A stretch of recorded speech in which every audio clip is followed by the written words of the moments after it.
Hello there and welcome to Biology with Charles, where curiosity gets comfortable and science slows down enough to keep you company at the end of the day. Tonight, we're settling in with a question that follows every one of us. Whether we are 19 and pretending not to think about it, 42 and buying a cream with the word revitalizing on the label, or 81 and already far too wise to be impressed by any jar that promises miracles. We are talking about why we age. Not just what aging looks like from the outside, with silver hair and creaky knees, and the sudden need to make a small sound every time one stands up from a sofa, though those things certainly make their appearance. What I mean is the deeper reason, the real one. The biological reason your body, magnificent and adaptable as it is, does not simply go on in perfect condition forever, like a very determined kettle. Before we get into it, I'd love to know where you're listening from tonight, and perhaps, if you feel like indulging the question, how old do you feel at this exact moment? Not the number on a document or a birthday cake, but how old you feel. Some evenings a person can be 27 and feel mysteriously ancient. Other nights someone in their 70s can feel quite sprightly, almost suspiciously so, as though youth has wandered back in through an open window and taken a seat in the kitchen. Age, as we experience it, is a strange combination of fact, memory, energy, wear, expectation, and whatever your back happened to do this morning. And if you find this soothing, or useful, or simply a pleasant way to unwind while your thoughts begin to loosen their grip on the day, I'd be very grateful if you gave the video a like, maybe subscribed, and shared this little patch of calm with someone else who might enjoy a gentle walk through biology before sleep. It helps this quiet corner reach other curious people who would like science explained without being shouted at by a man beside a flaming graphic of a chromosome. Now then, let's ease into the story. Aging is one of those things so familiar that it can almost seem unworthy of surprise. Of course people age, of course faces change, of course children become adults and adults become old, and old photographs begin to look less like records and more like little acts of time travel. We see it so often that we can mistake repetition for understanding. But familiarity is not explanation. We also see the sun rise every day and still benefit from astronomy. We watch bread go stale without claiming to be experts in chemistry. In just the same way, we all watch aging happen in ourselves, in parents, in pets, in actors who suddenly look different in a film trailer and cause everyone to become an overnight specialist in collagen. But witnessing a thing is not the same as knowing what drives it. For a very long time, people explained aging in simple terms. Life force diminishes, vitality fades, the body wears out because that is what bodies do.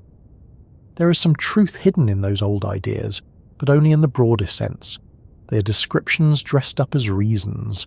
Saying the body ages because it gets old is rather like saying the toast burned because it became too toasty. You may nod politely, but you have not learned much. Modern biology, however, has given us something far more interesting. Aging is not one single event. It is not caused by one villain lurking in the bloodstream wearing a tiny black cape. It is not merely the passage of time itself, as though time were a corrosive fog settling on the skin. Aging is a process made of many processes. It happens because living systems, no matter how elegant, are always balancing repair against damage, order against disorder, survival against cost. Your body is not a static sculpture. It is an active, noisy, busy place, full of cells dividing, proteins folding, DNA being copied, waste being cleared, energy being burned, signals being sent, tissues being rebuilt. It is more like a city that never closes than a machine sitting quietly on a shelf. And cities do not remain pristine simply because they are impressive. Roads crack, pipes leak, repairs get delayed, temporary fixes become permanent habits. Departments stop communicating properly. Someone important retires and the replacement has no idea where the forms are kept. Biology, I'm afraid, is often run on a similarly optimistic basis. What makes this especially fascinating is that your body does not wait until old age to begin this balancing act. Aging is not something that suddenly starts one Tuesday when you notice a new line near your eye and stare at it as though betrayed by your own face. The groundwork begins much earlier.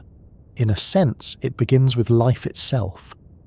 The moment a living thing is built from matter, held together by chemical reactions and tasked with maintaining order in a chaotic world, it is already engaged in the sort of work that will eventually make aging possible. To live is to process energy.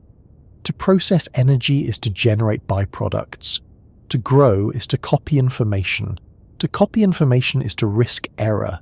To survive is to make trade-offs. There is no life without maintenance, and no maintenance without the possibility of wear. That sounds rather bleak when said too bluntly, so let's soften it with a useful thought. Aging is not a design flaw in the usual sense. It is more like the cost of building something alive, flexible, self-repairing, and capable of lasting as long as it does. The astonishing fact is not that humans age. The astonishing fact is that we can maintain ourselves for decades at all. Consider what your body endures.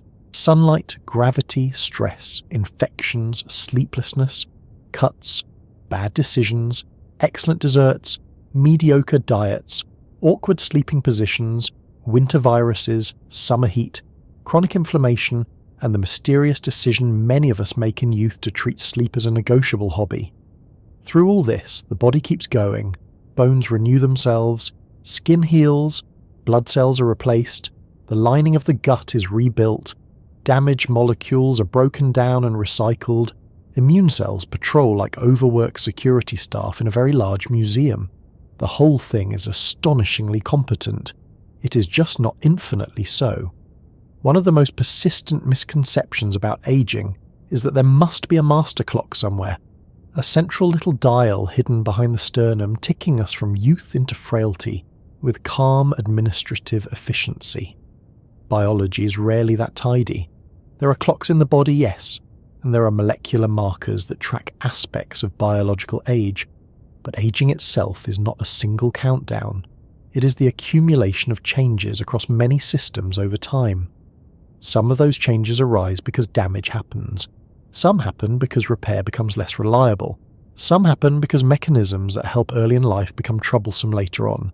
Some happen because evolution, practical thing that it is, cares much more about getting you to reproductive success than about making sure your knees remain enthusiastic at 87.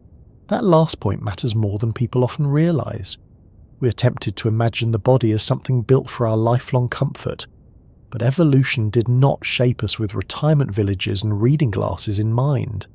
Natural selection is not a kindly engineer trying to maximise your long-term elegance. It is a filter. Traits that help organisms survive long enough to reproduce and help offspring survive in turn tend to persist. Traits that cause trouble only after reproduction can slip through much more easily. From evolution's perspective, a body that performs brilliantly in youth and adequately through the reproductive years may be good enough, even if that same body becomes prone to gradual decline later on, which is all very efficient from nature's point of view and rather rude from ours. Still, even that is only part of the story, because aging is not simply neglect. It is deeply tied to the same systems that keep us alive. Growth, repair, reproduction, metabolism, immune defense, cell division, all the lovely bustle of life. They are powerful and necessary, but none come free of consequence. Cells divide to replace old cells, but every division is a copying event, and copying introduces opportunities for mistakes. Metabolism powers everything you do, from thinking to blinking to walking to regretting online purchases, but metabolism also produces chemical stress. The immune system protects you, yet over time it can become less precise, more tired in some ways and more irritable in others. Hormones coordinate growth and energy use, but those patterns shift with age and can alter the whole internal environment. The body is constantly solving one problem by creating smaller ones, and for many years it solves them so effectively that you scarcely notice. Then gradually the margin narrows. If you have ever owned a house, you know the principle. At first, little issues are no more than nuisances. A hinge squeaks, a tile cracks. Paint peels slightly near a window. None of this makes the house unlivable, and for a while you can manage perfectly well. But the house is not a passive object. Weather works on it. Moisture works on it. Time works on materials, yes, but more importantly, the environment interacts with everything. The same is true of your body. Aging is not just time passing. It is the consequence of being an active biological structure in constant contact with the world and in constant need of self-maintenance. The question is never simply, how many years have passed? The question is, what has all that living required, and what has it cost to keep going? There is another reason this subject feels so personal, and it goes beyond wrinkles and blood tests. Aging changes our relationship with time itself, not in the physics sense, though that would be useful when queuing at the dentist, but in the lived sense. When we're young, aging often seems theatrical and distant. Old age belongs to other people, and mostly to future versions of ourselves whom we assume will be very sensible and somehow better at stretching. Then, almost by stealth, the evidence accumulates. You recover a bit more slowly from a late night. You pull a muscle doing something embarrassingly ordinary, such as turning to reach a bag or sneezing with too much commitment. You start speaking fondly of decent pillows. You look in the mirror and recognize not only your own face, but a trace of your mother or father looking back, which can be charming, unsettling, or both. Yet biology asks us to be more precise than vanity or nostalgia usually allow. When your hair thins, when skin loses elasticity, when muscles weaken more easily, when healing takes longer, when sleep becomes lighter, when chronic diseases become more common, none of these are random indignities assigned by the universe for dramatic effect. They are signs of underlying systems shifting. Cells may be entering a state where they no longer divide properly. DNA may carry more accumulated damage. Mitochondria, those energy-producing structures inside cells, may not work as cleanly or efficiently as before. Proteins may misfold or clump. Stem cells may become less capable of replenishing tissues.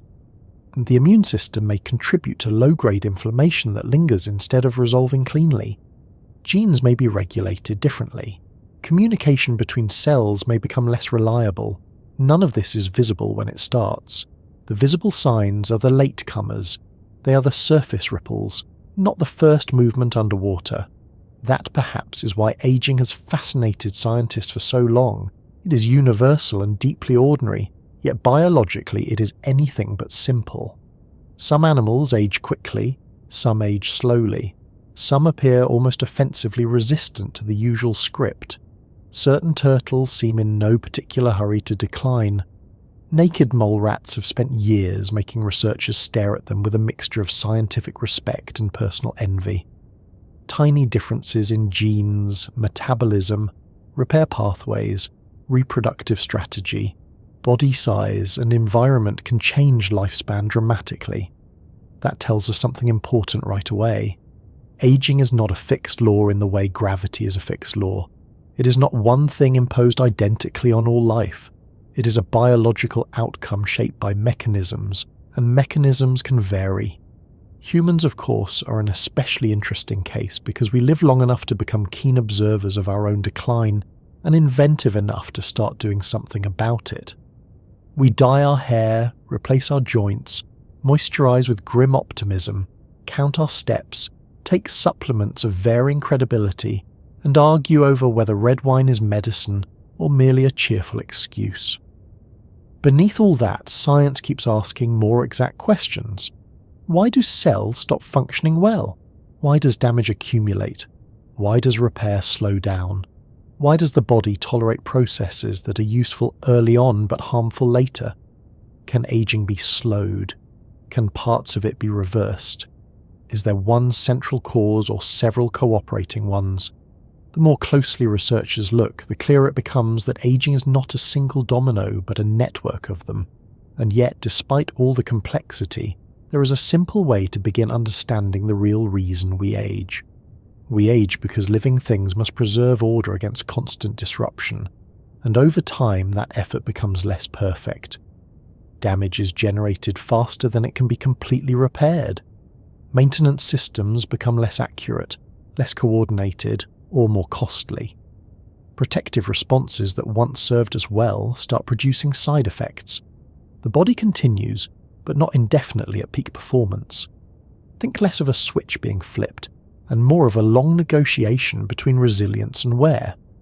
For years, resilience dominates. Then the balance begins to change. This is also why chronological age and biological age are not always the same. Two people may both be 50, but one may have tissues, metabolism, cardiovascular health, and cellular markers that look biologically younger than the other. Genes matter, luck matters, environment matters, sleep matters, diet matters, stress matters. Smoking matters quite a lot, though it does at least make public health campaigns easier to write. The point is that aging is not merely calendar time. It is the condition of systems. That is both unsettling and hopeful. Unsettling because it means aging is always underway in the body whether or not we are paying attention. Hopeful because systems can sometimes be supported, improved, or damaged less severely. Of course, none of this means we should talk about aging as though it were a disease in the ordinary sense. It is more accurate to say that aging creates the conditions in which many diseases become more likely. Cancer, heart disease, neurodegeneration, diabetes, frailty, osteoporosis. These are not aging itself, but they become more common as the underlying integrity of tissues and regulatory systems weakens. Age is the single greatest risk factor for many illnesses, not because birthdays are toxic, but because the cellular and molecular changes that accumulate across time create vulnerability. The body remains functional, often wonderfully so, but the reserve capacity shrinks. There is less room for error, less ability to recover, less resilience when something goes wrong. And still, there is something strangely reassuring in understanding this. Aging can feel personal in an almost moral way, as though our bodies are misbehaving or letting us down. Biology offers a calmer view. Your body is not failing because you did not remain somehow pure and untouched by time. It is working under the ordinary rules of life. It is holding together a complex system in a world full of strain, variation, and entropy. It repairs what it can. It adapts where possible. It makes compromises. It carries memory in tissues. It bears marks of survival.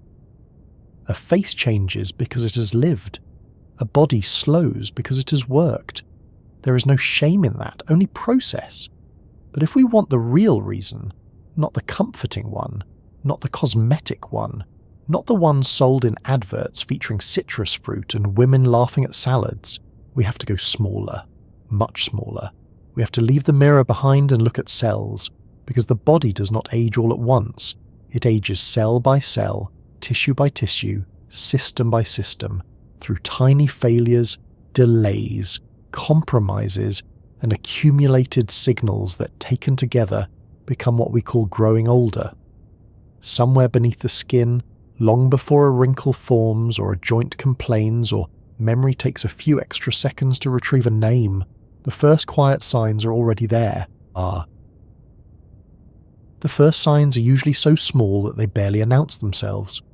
No trumpet, no stern letter from nature, no dramatic scene in which you wake up, gaze at your hand in the morning light, and realize you have entered a new and tragic biological era. It is generally much less theatrical than that. Aging begins in ways that are easy to explain away. You feel a little stiffer after sitting too long. You recover a little more slowly after a poor night's sleep. A small cut takes longer to disappear than it once did. You notice that an afternoon of gardening, moving furniture, or trying to behave like a younger version of yourself during a family gathering somehow lingers in the body until Tuesday. Nothing seems especially wrong. Nothing feels like decline in the grand sense. It just feels as though the body has become slightly more opinionated. That is why the early signs are so interesting. They are quiet, ordinary, and deeply biological. Long before most people would say they feel old, their bodies have already started changing in ways that are measurable, understandable, and, in many cases, completely normal. The trouble is that we tend to notice aging only when it becomes visible or inconvenient. A grey hair catches the light. A staircase feels less cooperative than it used to. The menu in a dim restaurant becomes an insult printed in tiny letters. But the biology has been moving beneath all that for some time. The surface signs arrive late. The body starts shifting earlier. One of the most common first clues is not a wrinkle or a sore knee, it is recovery.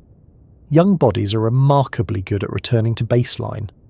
Miss a few hours of sleep at 20, and you may grumble a little, drink something with too much caffeine in it, and continue as though biology were merely a polite suggestion. Do the same thing later in life, and the body may file a formal complaint. Your concentration is duller, your patience is thinner, muscles feel less willing. The whole system seems to object. That is not weakness, it is information. Recovery depends on an enormous amount of internal maintenance, hormone regulation, energy supply, inflammation control, tissue repair, nervous system balance, waste clearance, immune activity. When recovery slows, it is often because some part of that maintenance has become a little less efficient, a little less coordinated, or simply more easily overburdened. Sleep itself offers another early clue. Many people assume that sleep changes only become noticeable in older age, but the process begins much sooner than that. Deep sleep often becomes harder to maintain as the years pass. Sleep may feel lighter, more interrupted, less restoring. You can still spend enough hours in bed and wake feeling oddly unfinished, as though your body attended sleep but did not fully participate. This matters because sleep is not passive rest. It is a period of active biological housekeeping. Hormones shift, memories are consolidated, immune signals are regulated, cellular repair is supported. The brain clears some of its accumulated metabolic waste more effectively during sleep. When sleep becomes less deep or more fragmented, the body loses some of the quiet maintenance time it relies upon. Again, this does not mean a person suddenly becomes old because they woke up at 4:20 and started thinking about whether they replied to an email in 2019. It means that one of the body's repair windows is gradually becoming less robust. Then there is skin, that highly visible and often unfairly judged organ that spends its entire life standing between you and the outside world. Skin gives some of the earliest visible signs of aging, but even here the story begins well before the mirror delivers its verdict. In youth, the skin repairs itself quickly, turns over cells efficiently, and holds onto moisture and elasticity with cheerful competence. Over time, collagen production declines, elastin fibers become less springy, cell turnover slows, and cumulative damage from sunlight pollution and inflammation begins to show itself. The first quiet signs are not always dramatic lines or sagging. Sometimes the skin simply looks a bit more tired. It bounces back less quickly. A mark lingers longer. Dryness becomes more noticeable. The face begins to keep records. This is where people often become annoyed with the passage of time in a very specific commercial way. They buy serums, creams, gels, rollers, masks, oils and objects that look as though they belong in either a skincare routine or a low-budget space mission. Some of these things help a little. Some are perfectly sensible. Some are expensive optimism in a glass bottle. But the biology underneath is not especially concerned with marketing language. Skin ages because its repair systems change, its structural proteins are renewed less effectively, and decades of exposure leave behind real molecular consequences. It is not being lazy. It has simply been on duty the entire time. Muscle gives away another early signal, and this one often surprises people because it starts earlier than most expect. Muscle mass and strength do not wait politely until old age to begin changing.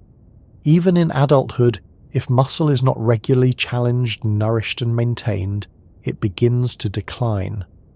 Not all at once, and not in a melodramatic collapse worthy of a tragic violin, but gradually. The body becomes a little less eager to preserve tissue that is metabolically costly to maintain if that tissue is not clearly needed. This means that the first signs may be subtle. Carrying the shopping feels slightly different. Lifting something overhead requires more intent. Posture grows a bit less automatic. Balance becomes something the body still has, but perhaps no longer takes entirely for granted. Why does this matter so much? Because muscle is not only for movement. It plays a major role in metabolism, glucose handling, stability, heat production, and overall resilience. A body with strong, active muscle tissue tends to cope better with stress. It handles illness better. It recovers better. It falls less easily. It remains independent for longer. When muscle quietly begins to diminish, it is not just an aesthetic shift. It is one of the body's reserve systems getting smaller, and reserve, as it turns out, is one of the hidden treasures of youth. Younger bodies can be a bit careless because they have margin. Older bodies often have less of it. The joints, poor things, are often blamed for aging in a manner that is both understandable and slightly unfair. People speak of bad knees or stiff hips as though the joints have developed a personal grievance. In reality, joints are telling a long story about use, loading, inflammation, muscle support, injury history and tissue wear. Cartilage does not have a lavish blood supply. It relies on movement and pressure changes to help nourish it. Tendons and ligaments also change over time, becoming less elastic and slower to recover from strain. The first quiet sign may simply be that the body no longer enjoys certain positions for very long. Standing still becomes less pleasant. Getting up from the floor becomes less elegant. There may be more cracking, though I should say, with some fairness to knees everywhere, that noises are not always a sign of doom. Some joints simply like to comment on things. Another early clue appears in how the body handles food. Digestion in youth can seem almost miraculous. One can eat at improbable hours, combine ingredients with reckless confidence, and still wake up prepared to continue living. As the years pass, that confidence may become less justified. Digestive processes can slow. The gut microbiome may shift. Enzyme production, motility, appetite signals, and sensitivity to certain foods may all change. This does not necessarily mean the body has become delicate. It means it has become less willing to improvise. Meals that once seemed perfectly ordinary may now produce bloating, reflux, sluggishness, or a feeling that one's internal organs are conducting a small but distinct protest meeting.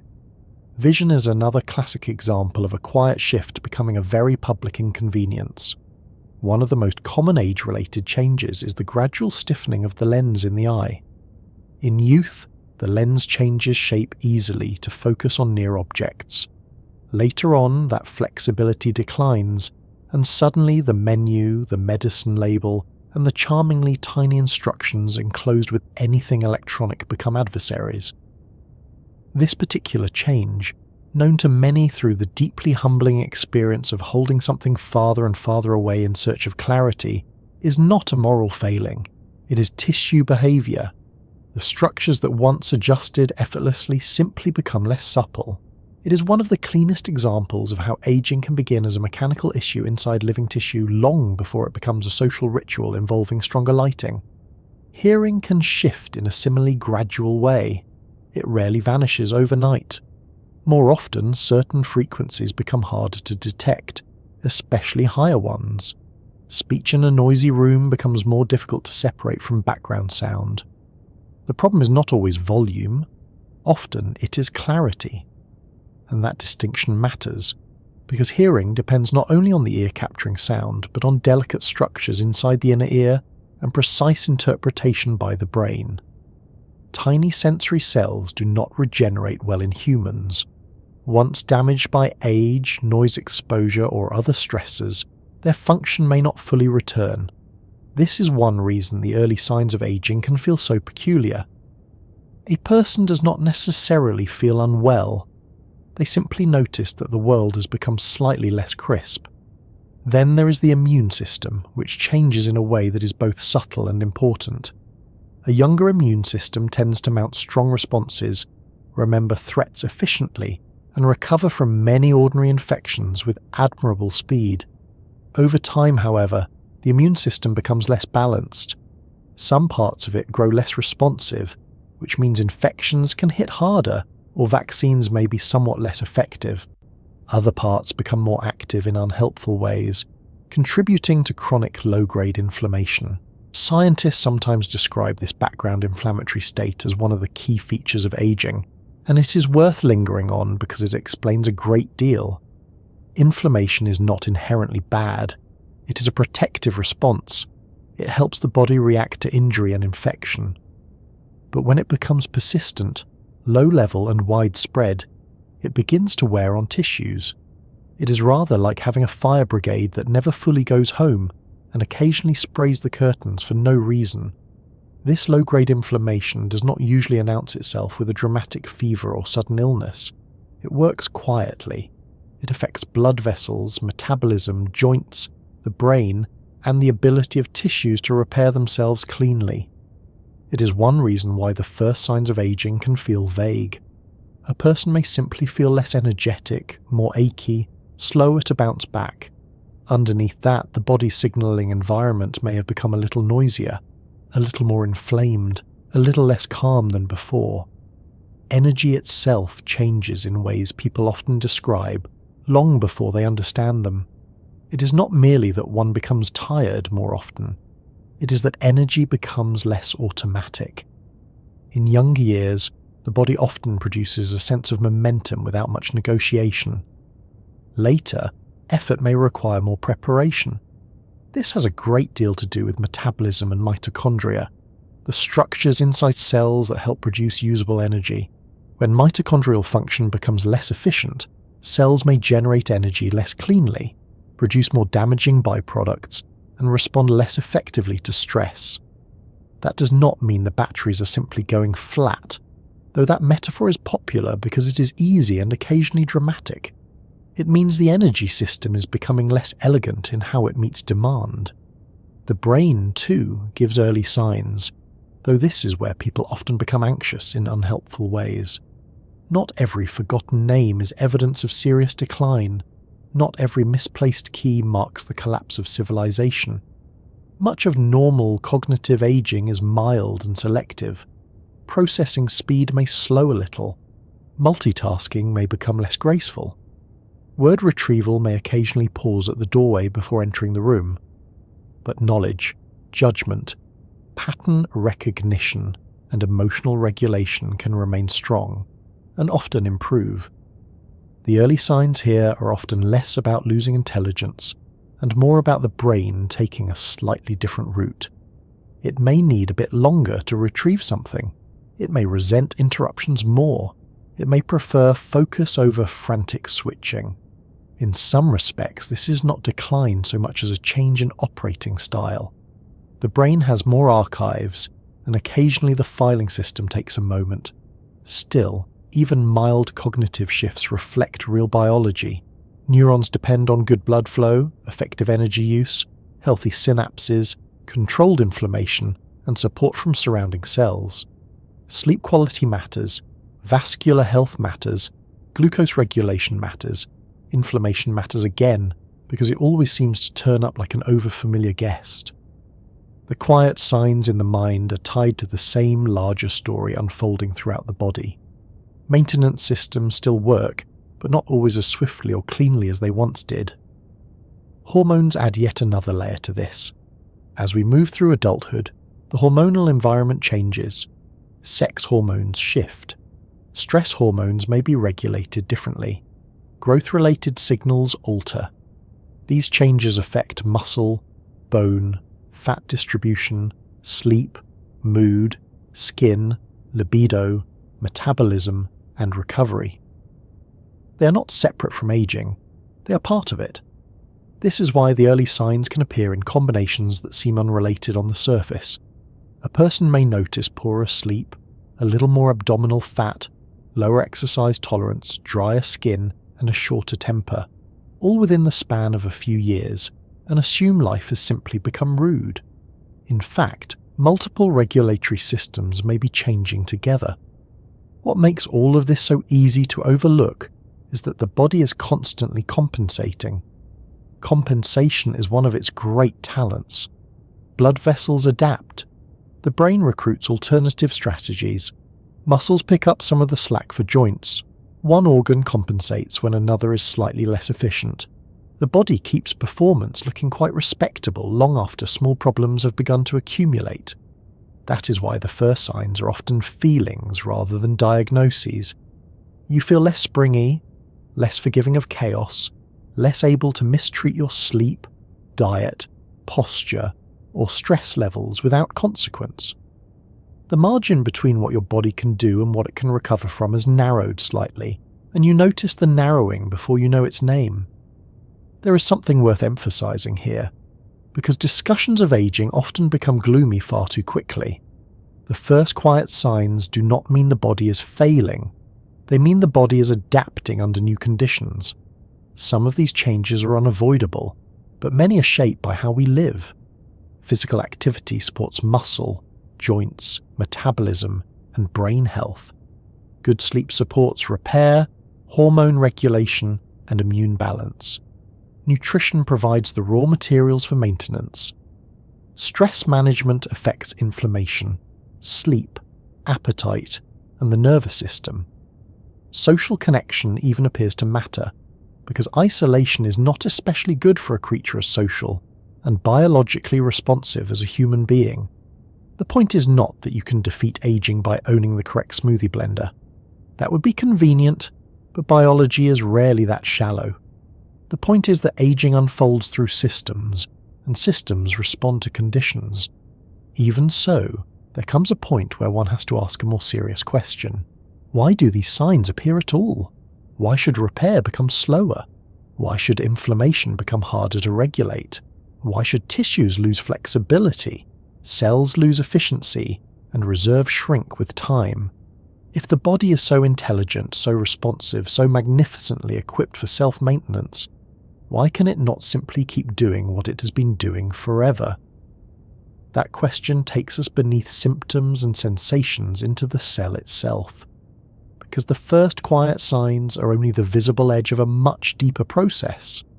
The slight stiffness, the slower recovery, the need for brighter light, the extra day required to feel normal after overdoing things, all of it points to a central fact.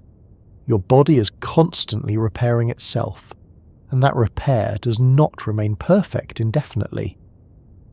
To understand why time begins working on you in these small, almost polite ways, we have to look at how your cells keep you going in the first place, and why they cannot keep patching, copying, replacing, and restoring with the same precision forever. If those first quiet signs tell us anything useful, it is that the body is not failing all at once. It is negotiating. Every day, every hour, every minute, your cells are dealing with wear, strain, heat, toxins, copying mistakes, metabolic byproducts, mechanical stress, and the ordinary trouble of being alive.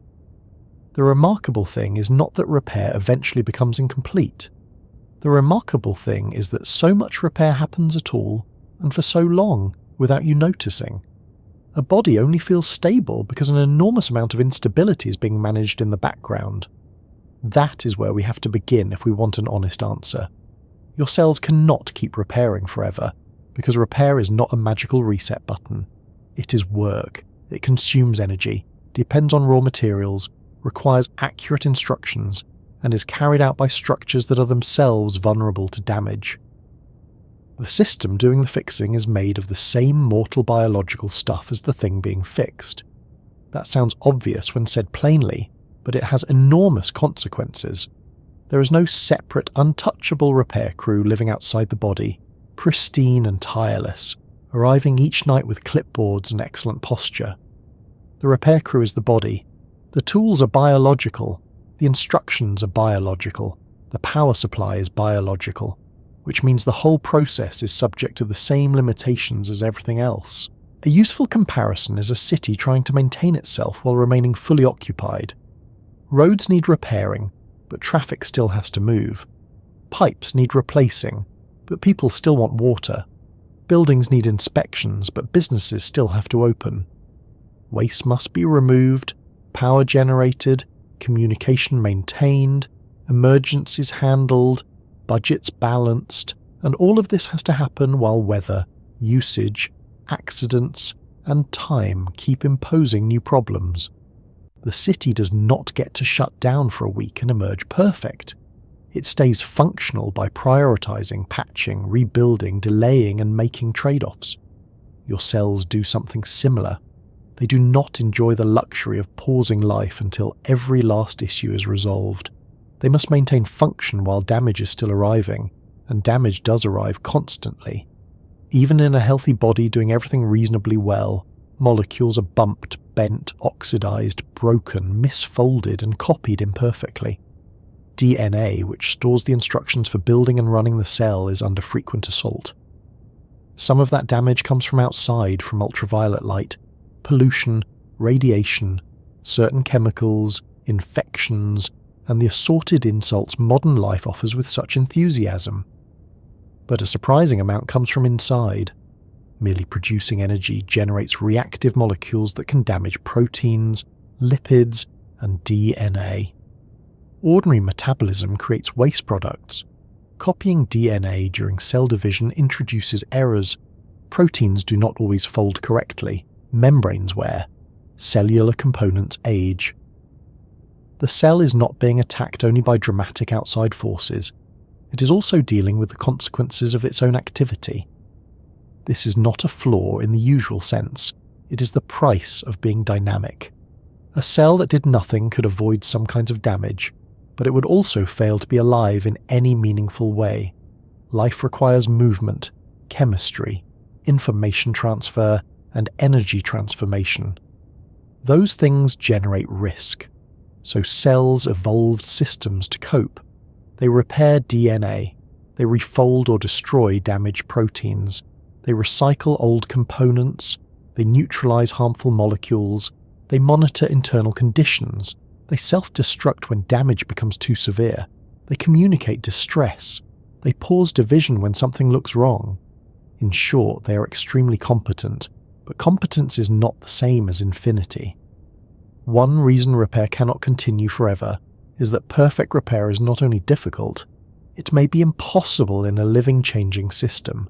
To repair something perfectly, you would need complete information about its ideal state, flawless tools, enough energy, enough materials, and enough time to restore every component exactly.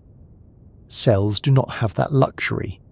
They work with probabilities, pathways, and approximations that are usually good enough. Good enough is often excellent in youth. It may remain excellent for decades, but it is not mathematically perfect and tiny imperfections accumulate. A protein may not be rebuilt quite as cleanly. A DNA lesion may be repaired, but with a small error. A damaged cell may not be removed as quickly as it should be. A signaling pathway may become slightly noisier. One event means little. Thousands, repeated over years, begin to matter. Another problem is that repair itself can cause strain. People sometimes imagine repair as a free correction, as though the body simply notices a problem and tidies it away without consequence. In reality, repair requires active chemistry. DNA repair involves cutting, replacing, and ligating sections of genetic material. Protein turnover requires identifying damaged proteins, unfolding them, breaking them apart, and recycling their pieces. Cellular cleanup systems, such as the proteasome and lysosome, must function continuously. Autophagy, one of the cell's major recycling processes, helps clear damaged components and repurpose their building blocks, but it is not limitless. It depends on signaling, timing, energy status, and the condition of the cell itself. Repair keeps the system running, yet each act of repair uses resources and creates opportunities for error. Then there is the question of priorities. Cells are not always optimizing for long-term perfection. Very often they are optimizing for immediate survival, tissue function, and reproductive success. That distinction is crucial. Evolution tends to favor solutions that work well enough to get an organism through development, maturity, and reproduction. It is much less strict about what happens decades later. If a repair strategy is fast and effective in the short term, but gradually leaves behind small costs that only become important with age. Natural selection may tolerate that. The result is a body built for resilience. Yes, but not for indefinite renewal. It is a practical system, not a luxurious one.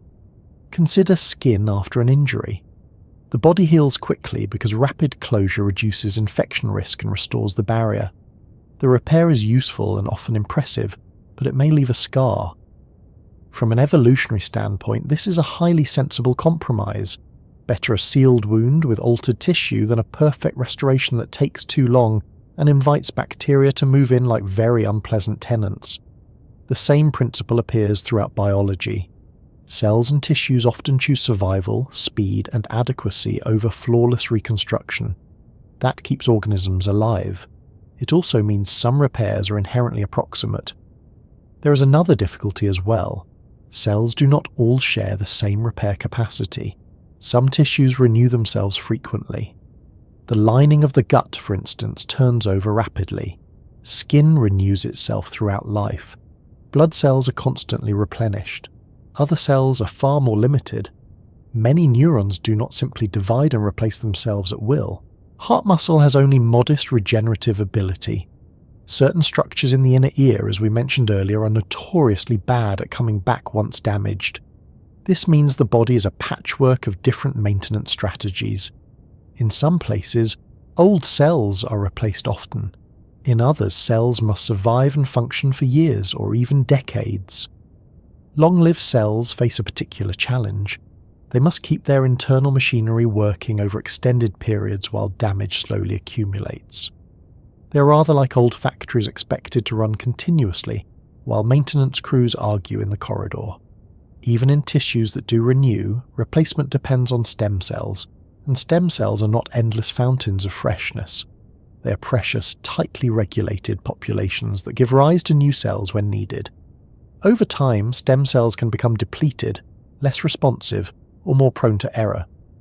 Their surrounding environment, often called the niche, also changes with age, making them less effective even when they remain present. A muscle stem cell in a youthful environment behaves differently from one in an inflamed or metabolically stressed environment. So when we say the body repairs itself by replacing worn-out cells, we must add a quiet footnote. The replacement system also ages. The reserve workforce grows smaller, slower, or less reliable. DNA lies at the center of much of this problem. Every time a cell divides, it must copy billions of letters of genetic information. The process is astonishingly accurate, and cells have proofreading systems to catch mistakes. But accuracy is not perfection. Errors still occur. Damage can interfere with copying. Repair can patch some of it, but not all. Over a lifetime, mutations accumulate. Most are harmless or irrelevant in any given cell. Some matter a great deal. Some contribute to dysfunction. Some raise cancer risk. Cells with severe DNA damage may stop dividing, die, or enter a state called senescence, in which they remain alive but no longer behave like healthy, productive members of the tissue. This is one of the bitter little ironies of biology. A cell may stop dividing in part to prevent cancer, which is protective, yet its continued presence can also contribute to aging. Senescent cells deserve a moment of attention because they help explain why repair cannot simply continue forever. When cells experience enough stress or damage, one protective option is to stop them from dividing. That prevents damaged DNA from being copied and reduces the chance that a faulty cell will become dangerous. Sensible enough. The problem is that senescent cells do not always disappear when they should. Instead, they can accumulate. And they are not quiet about it. They release inflammatory signals, alter the tissue environment, and can interfere with the function of nearby cells. It is rather like having a retired employee who refuses to leave the office, contributes no useful work, and spends the day upsetting everyone in adjacent departments.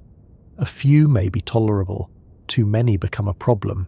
This brings us to one of the deepest reasons repair cannot go on indefinitely. The systems that protect the body against one threat often increase vulnerability to another, suppress damaged cells too aggressively, and you may impair renewal, allow too much cell division, and you increase cancer risk. Repair DNA quickly, and you reduce short-term danger, but a rushed fix may leave errors. Slow down for perfect correction, and tissue function may suffer in the meantime. Increase immune surveillance to clear dangerous cells, and you may raise inflammatory wear on the body. Biology is full of these trade-offs. There is no option marked flawless. There are only balances, and those balances shift with time. Energy matters here too, more than people often realize. Repair is expensive. Cells must generate ATP, the energy currency of life, to run maintenance systems. They must synthesize new proteins, transport materials, maintain membrane gradients, and process waste. A younger cell with efficient mitochondria can often handle these tasks with little drama. An older cell may struggle more. Mitochondria themselves accumulate damage and may produce energy less efficiently over time. That can leave cells in a difficult position. They need energy to repair themselves, but the machinery for generating that energy is also declining. It is a little like needing a well-charged phone to order a replacement battery for your failing phone, which is not ideal as system design goes. As mitochondria become less efficient, they may also generate more reactive byproducts, increasing the very damage burden the cell is trying to manage. So aging is not simply the cell running out of time. It is the cell facing a worsening ratio between damage produced and damage repaired. For years, the balance remains favourable, then it becomes less so. Small failures that once would have been cleared quickly begin to persist. Waste accumulates. Signalling gets noisier. Quality control weakens. The cell can still function, often surprisingly well, but it operates with less margin for error. Protein quality control offers another clear example. Proteins are the working molecules of the cell. They build structures, catalyze reactions, carry signals, transport materials, and do most of the practical business of life. But proteins are delicate in a very molecular sort of way. They must fold into the right shape. They must be kept at the right concentration. They may need modification, transport, recycling, or destruction. When proteins are damaged or misfolded, cells use specialized systems to refold them or break them down. Over time, these systems become less effective. Damaged proteins may accumulate or clump together. In some tissues, especially the brain, this can become a major problem. The cell is then not only working with older components, but with components that actively interfere with normal function. The same basic story applies to other cellular structures. Membranes become altered. Waste products accumulate in lysosomes. Communication between the nucleus and the rest of the cell becomes less smooth. The architecture that keeps the cell organized can weaken. None of these changes alone explains aging in full, but together they reveal something important. A cell is not one object aging in one way.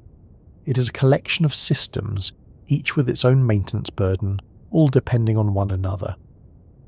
If a few systems decline slightly, others can compensate. If enough systems decline together, repair becomes progressively harder. There is also the issue of information. Living systems stay healthy, not only because their parts are intact, but because the right genes are turned on and off at the right times, in the right cells, in the right amounts. This regulation is sometimes called epigenetic control, and it is one of the reasons a skin cell behaves like skin instead of deciding on a whim to imitate part of the pancreas. With age, this regulation becomes less precise. Cells may begin to lose some of the clarity of their identity. Stress responses may activate inappropriately. Repair genes may not be deployed as cleanly. Noise creeps into the instructions. The cell still knows broadly what it is doing, but it may no longer carry out the program with the same consistency. Like many institutions that have been operating for a very long time, it begins to suffer from paperwork problems. At this point, it becomes easier to see why the body cannot simply maintain itself indefinitely by replacing what is worn. Replacement depends on stem cells, and they age. Repair depends on enzymes, and they are vulnerable. Energy depends on mitochondria, and they decline. Gene regulation depends on orderly signaling, and that becomes noisier. Waste disposal depends on cellular cleanup systems, and they grow less efficient. Protection from cancer depends on halting damaged cells, yet halted cells can contribute to tissue aging.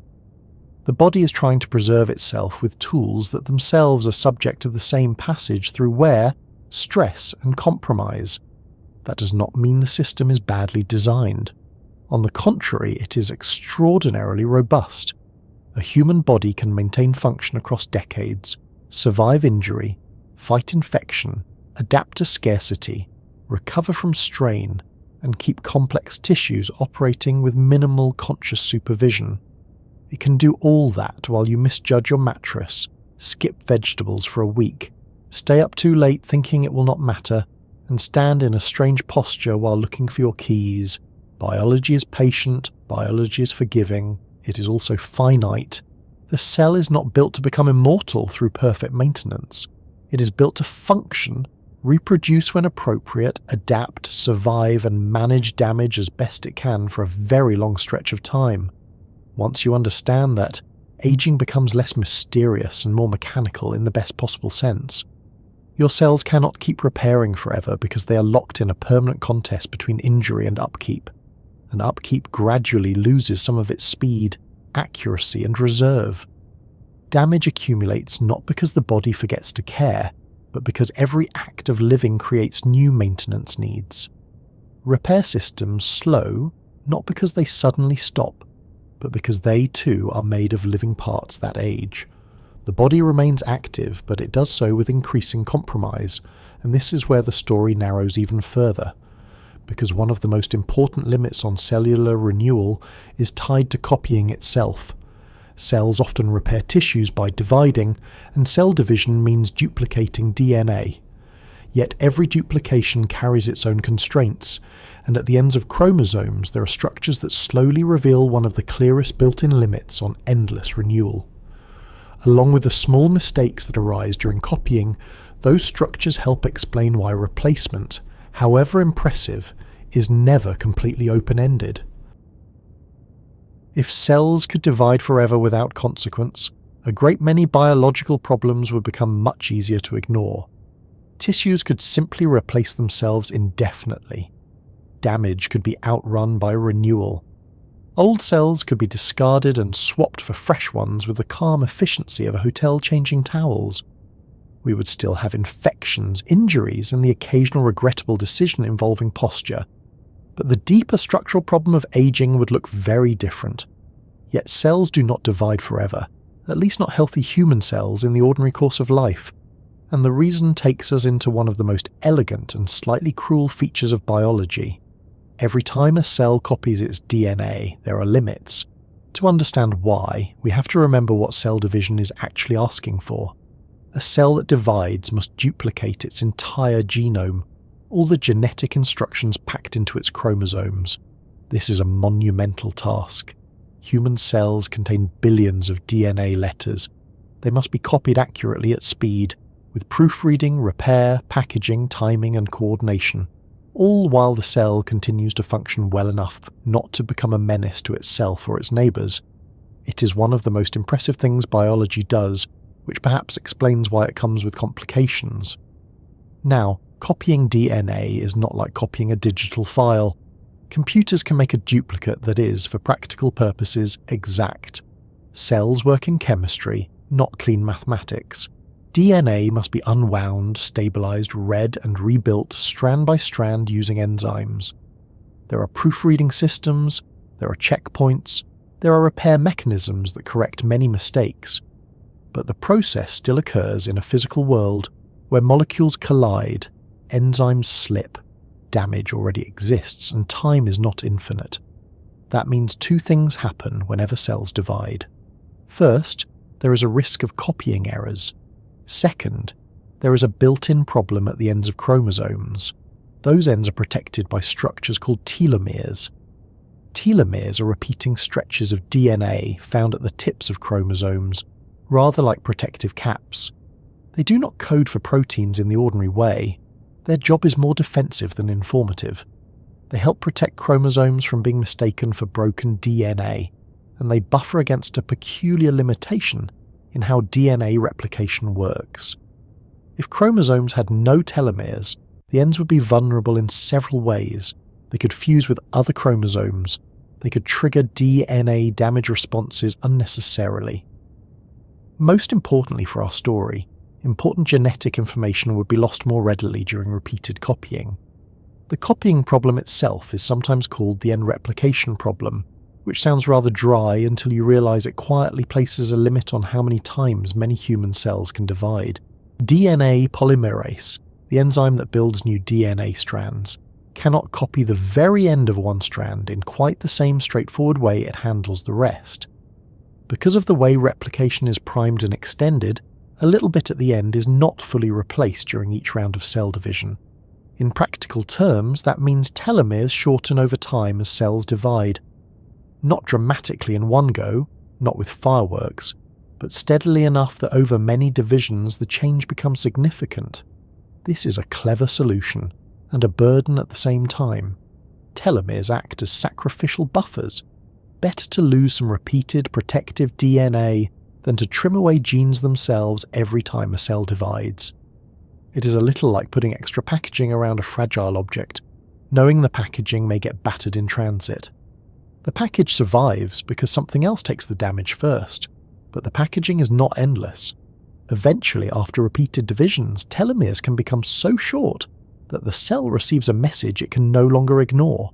Stop dividing. That stopping point is not a random mood swing. It is part of the cell's protective logic.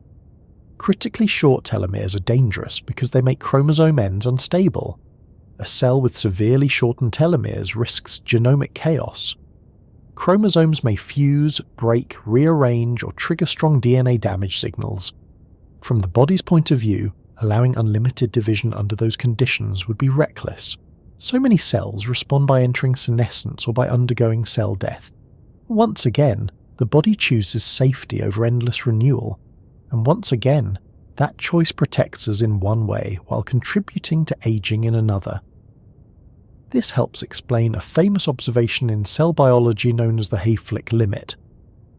In the 1960s, Leonard Hayflick showed that normal human cells grown in culture do not divide indefinitely. They divide a certain number of times and then stop. At first glance, this was surprising. There had been a tendency to think of cultured cells as potentially immortal under the right conditions, but healthy somatic cells turned out to have a built-in limit. Later work connected much of this to telomere shortening. In effect, many cells carry a record of how many times they have divided, not in the form of a little tick chart pinned to the nucleus, but in the gradual erosion of their telomeres. That does not mean telomeres are a perfect clock for the whole body. Biology is never kind enough to give us one tidy answer and then go home early. Different tissues divide at different rates. Telomere length varies between individuals and between cell types. Oxidative stress, inflammation, and other forms of cellular strain can accelerate shortening beyond what simple division count would suggest. Some cells maintain telomeres more effectively than others. Still, telomeres matter because they reveal a hard truth about renewal. Every act of replacement can carry a cost. When a tissue relies on cell division to maintain itself, the very process that preserves function also nudges some of its cells toward replicative limits. This is one reason youth feels so biologically generous. In younger bodies, telomeres are generally longer, stem cell reserves are healthier, repair is faster, and the burden of accumulated mutations is lower. Tissues can renew with more ease, wounds heal cleanly, hair grows, skin replenishes itself briskly. The body spends telomere length freely because it can afford to. Later on, the budget becomes tighter. That does not mean one wakes up one morning and finds one's telomeres empty, in the way a cupboard may be empty after an ambitious teenager has discovered cereal. The change is gradual, but gradual does not mean trivial. Of course, telomeres would be a rather poor design if there were no way to maintain them at all. Certain cells do have such a mechanism. An enzyme called telomerase can rebuild telomeres by adding repeated DNA sequences back to chromosome ends. This is essential in particular contexts. Germ cells, which give rise to sperm and eggs, need to preserve genetic continuity across generations. Some stem cells also use telomeres to help maintain their replicative capacity. Without telomerase activity in the right places, tissues that rely on ongoing renewal would run into trouble rather quickly. At this point, the obvious question appears, and it is a very sensible one. If telomeres can lengthen telomeres, why not simply turn it on everywhere and enjoy endless tissue renewal with the serene confidence of a creature who never has to compare reading glasses? The answer, inconveniently, is cancer. One of the hallmarks of cancer cells is that they often regain or upregulate telomerase activity, allowing them to bypass the normal replicative limit. From the cell's perspective, this is a form of liberation. From the body's perspective, it is dreadful news. A cell that can divide continuously, especially if it also carries mutations in growth control pathways, becomes dangerous very quickly. So telomere shortening is not just a flaw, it is also part of the body's anti-cancer strategy. By limiting how many times many cells can divide, the body reduces the risk that damaged cells will expand without restraint. Once again, aging reveals itself as a balance between protection and persistence. A system that helps suppress tumours also contributes to tissue exhaustion over time. If nature had chosen unlimited renewal as the default, we might age less in some respects, but we would likely face a far greater burden of malignancy. Evolution, practical and unsentimental as ever, appears to have preferred the compromise. This is why simplistic claims about telomeres can be so misleading. They are not a magic explanation for all aging, nor are they a trivial side note. They are one important part of a larger network.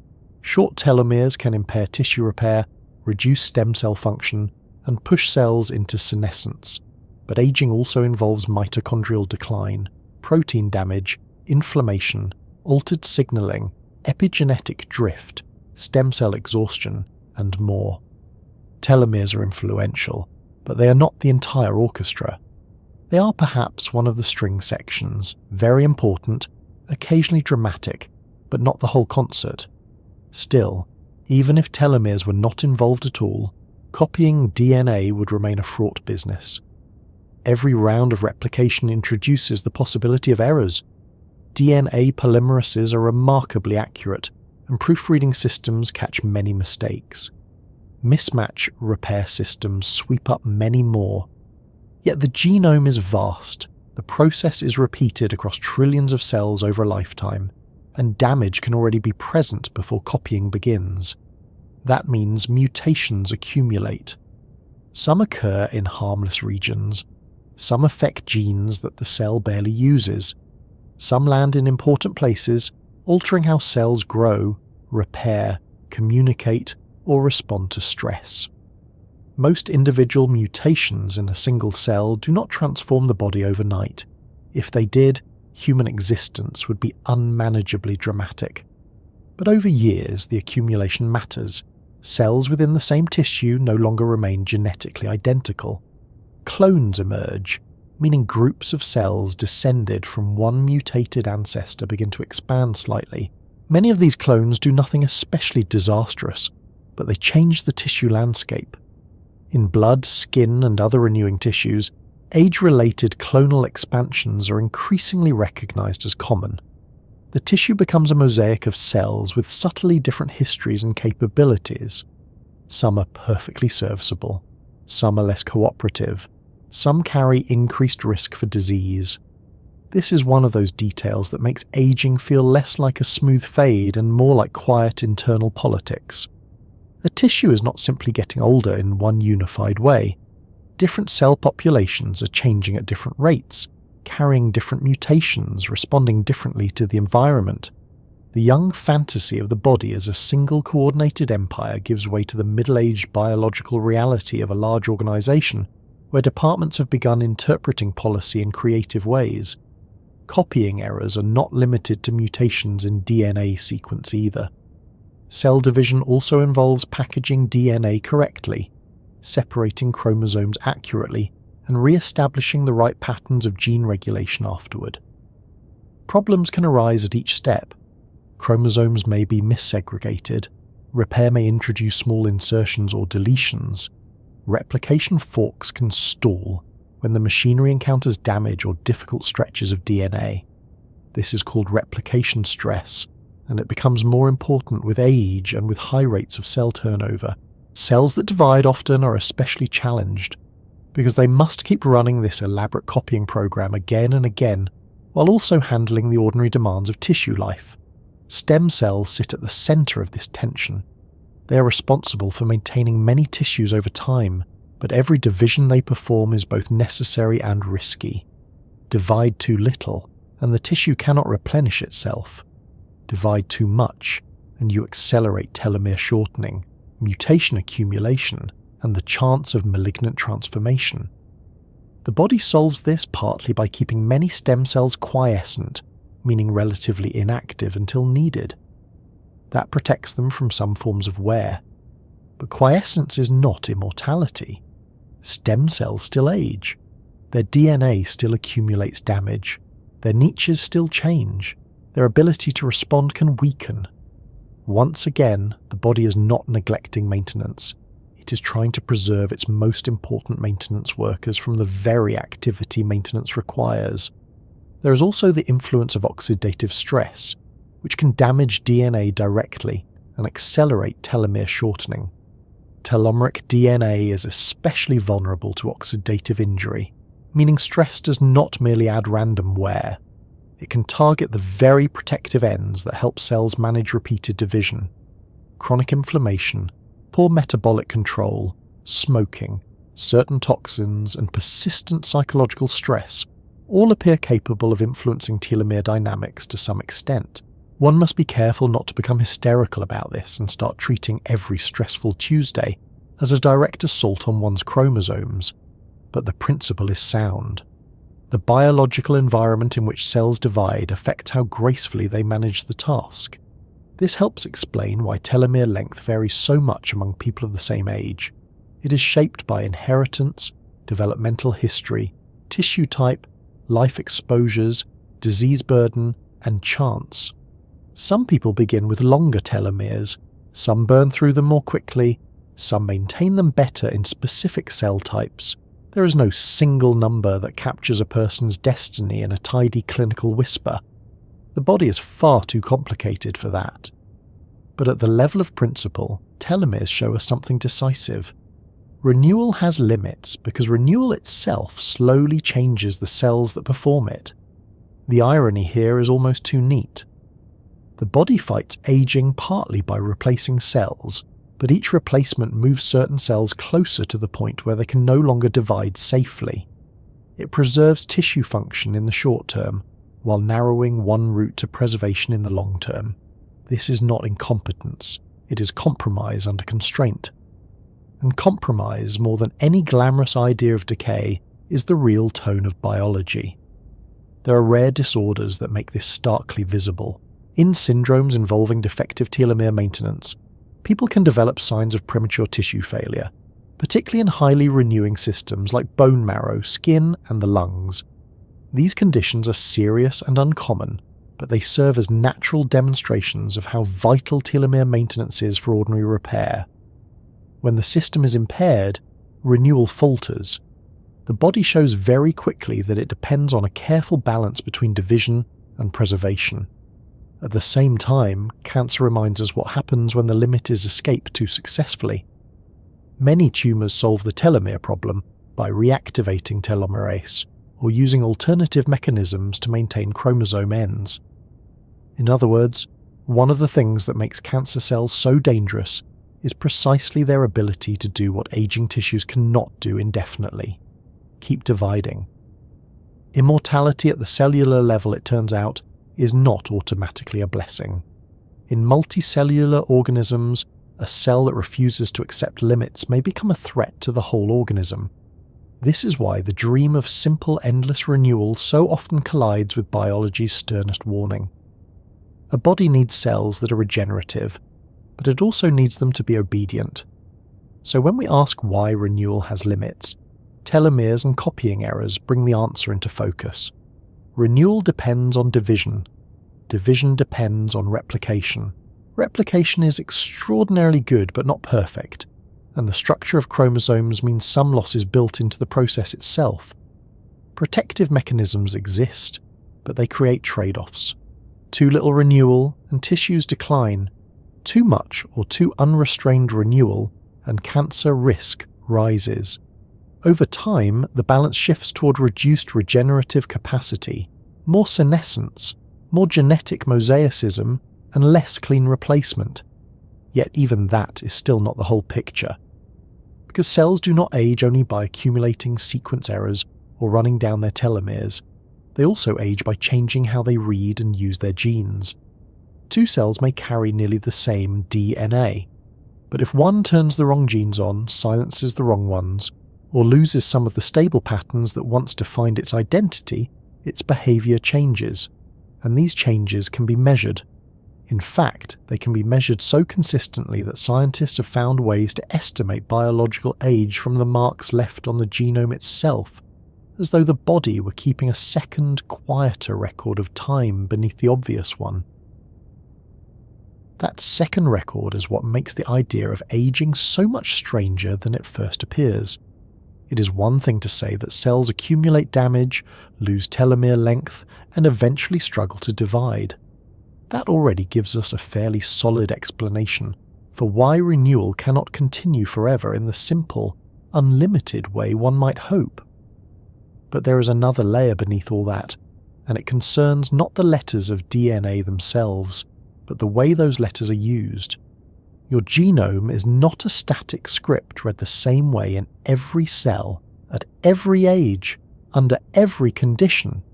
It is regulated, interpreted, organised, and annotated in ways that help decide which genes are active, which are quiet, which are turned up, and which are effectively told to sit down and stop meddling. This is the realm of epigenetics, and if the DNA sequence is the library, epigenetics is something like the lighting, the shelving system, the sticky notes, the locked cabinets, the lending rules, and the rather overworked librarian trying to keep things in order while someone from metabolism spills coffee on the index cards. Epigenetics refers to chemical marks and structural changes that affect gene activity without changing the underlying DNA sequence. A liver cell and a neuron contain essentially the same genome, yet one helps process nutrients while the other helps you remember where you left your glasses. That difference is possible because cells do not use all their genes equally.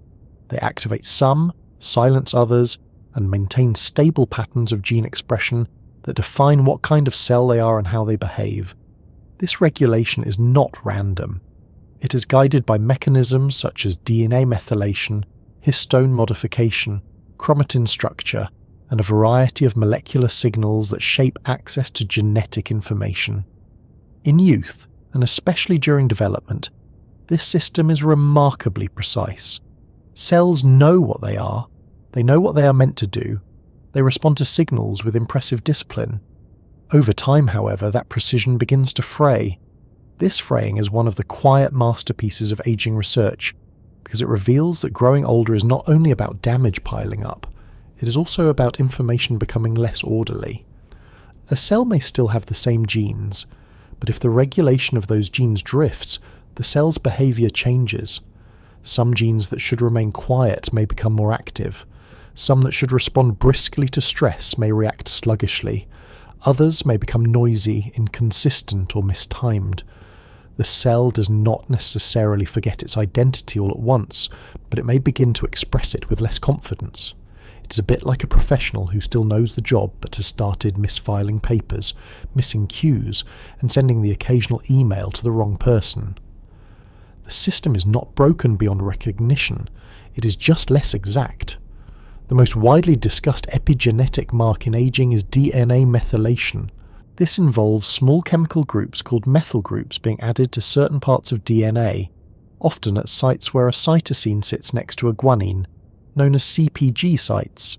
These methyl marks can influence whether nearby genes are active or silent. Not every methyl mark means the same thing, and the biology is complicated, but the general idea is clear enough. Methylation patterns help regulate gene expression.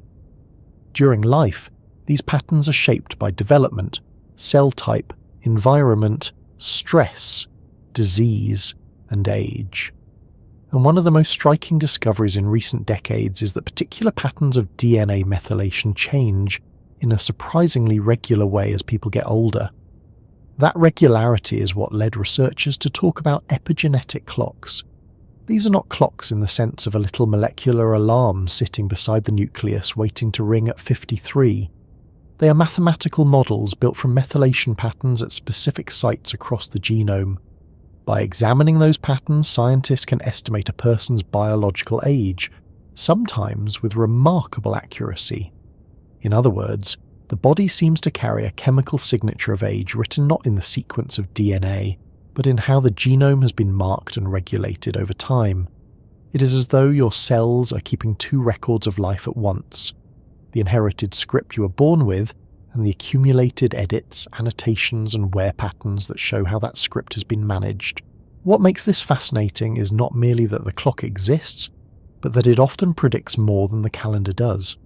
Two people may both be 50, yet one may have an epigenetic age that looks younger and the other older. Those differences can correlate with health, disease risk, frailty, and mortality.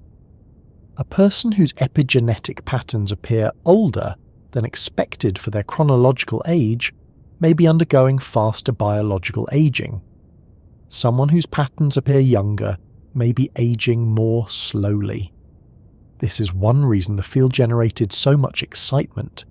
The epigenetic clock offered a way to quantify biological age in a more refined manner than simply counting birthdays and trying not to panic about them.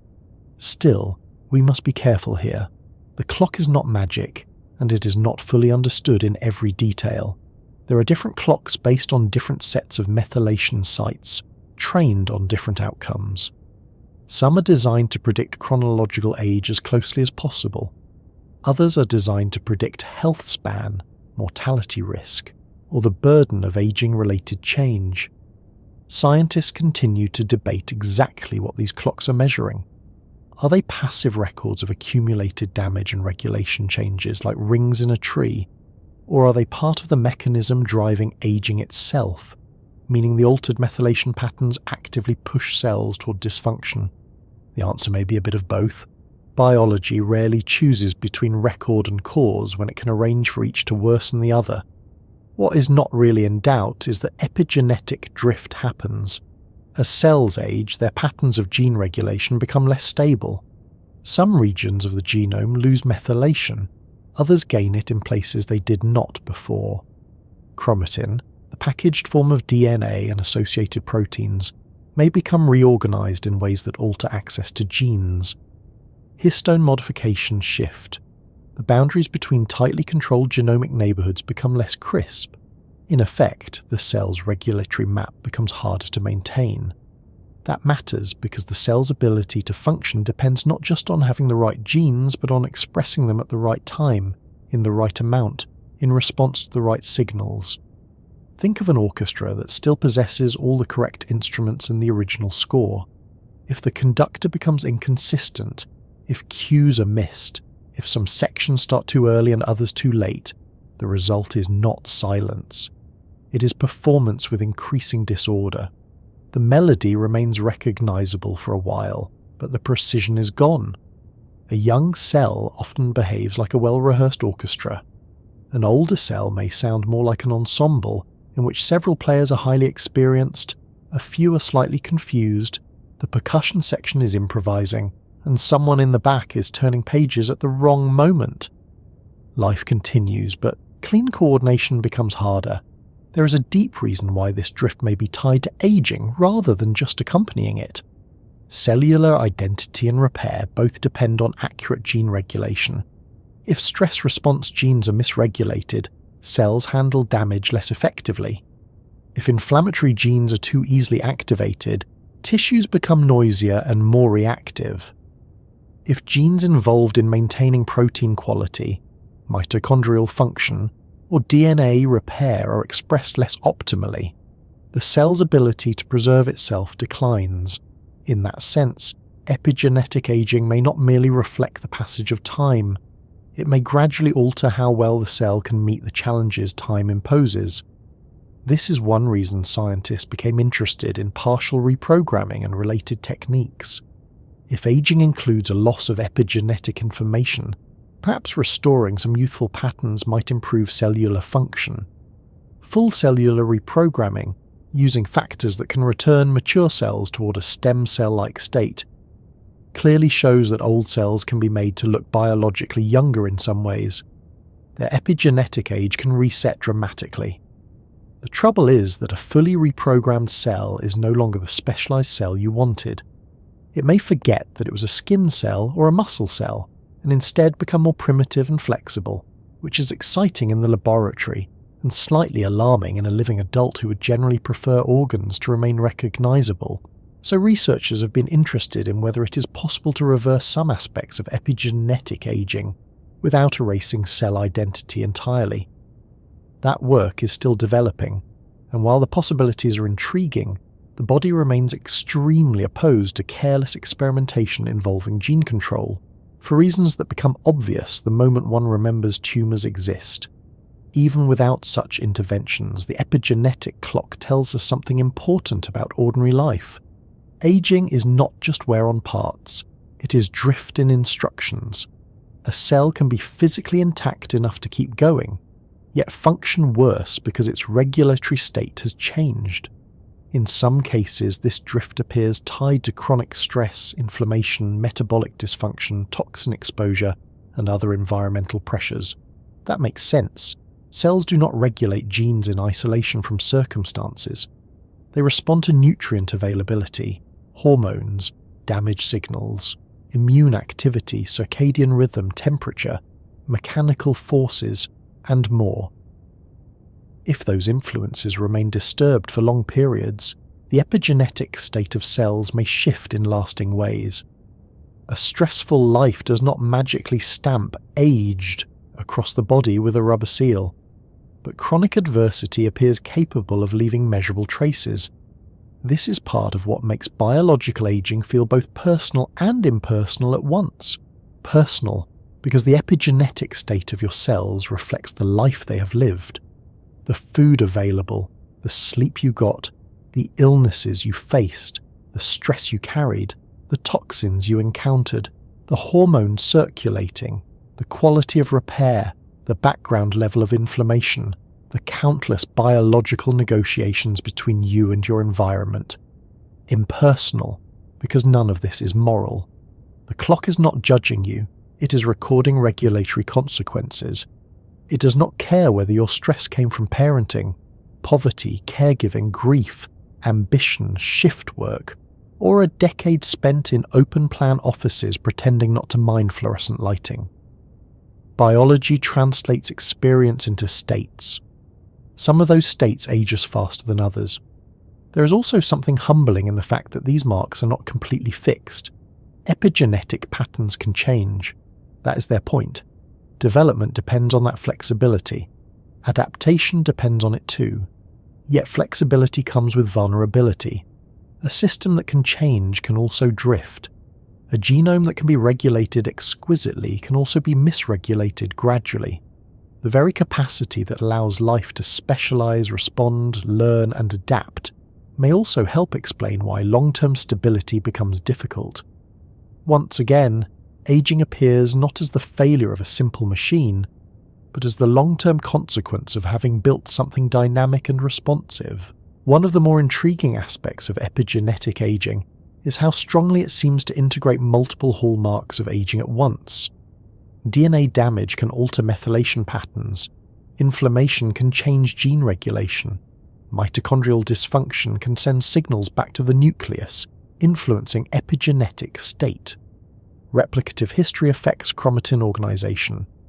Metabolic shifts alter the availability of molecules used in epigenetic modification. In other words, the epigenetic clock may work so well not because it measures one isolated process, but because it captures the net effect of many processes converging on gene regulation. It is like reading the wear on a building's control room, rather than inspecting every pipe and cable individually. You may not see each problem in detail, but you can tell how long and how hard the system has been running. This also helps explain why the clock can vary across tissues. Not all parts of the body age at the same pace or in the same way. Blood, skin, liver, brain, muscle, and immune cells all live under different demands and exposures. A dividing tissue may accumulate different epigenetic changes from a mostly non-dividing one. A tissue frequently exposed to toxins or inflammation may drift more rapidly. Some clocks are built from blood because blood is accessible and useful, but blood is not the whole story. Your body is a federation of tissues, each keeping its own partial record of age. Some are aging quite gracefully. Others are filing complaints. When people hear about epigenetic clocks, they often leap immediately to one of two reactions. The first is optimism bordering on product marketing. Wonderful, they think. Perhaps we can simply reverse the clock and carry on as before, maybe with better knees and stronger opinions. The second is gloom. If my cells are keeping score at this level, perhaps the whole thing is already settled. Both reactions miss the nuance. The clock is informative, not destiny. It suggests aging is measurable at the level of gene regulation. It does not mean there is one switch that can be turned and all complexity will yield politely. Nor does it mean every shift is irreversible. Biology is more stubborn and more flexible than that. For instance, certain lifestyle interventions appear to influence epigenetic aging measures, at least modestly.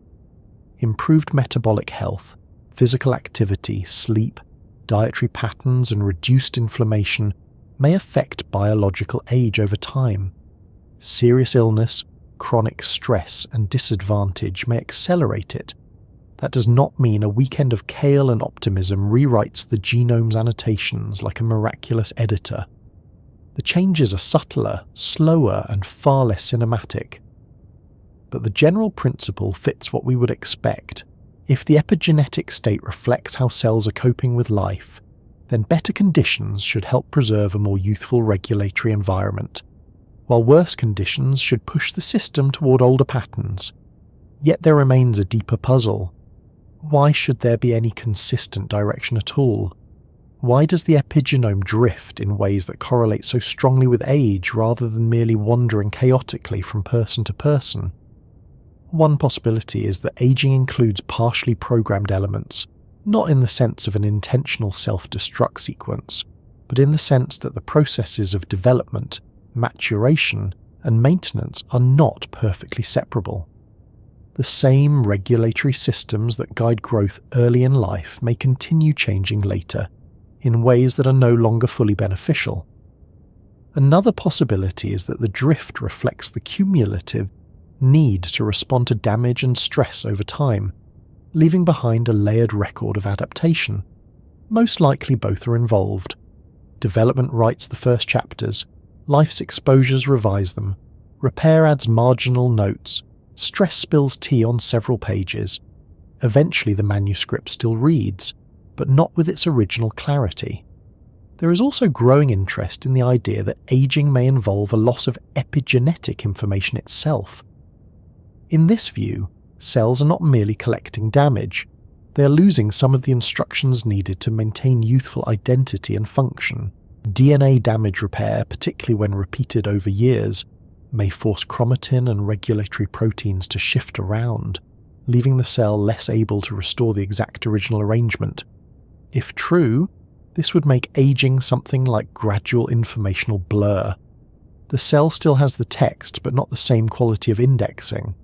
And once the indexing worsens enough, the right genes are no longer used quite as well, which leads to more dysfunction, which generates more stress, which causes more regulatory drift.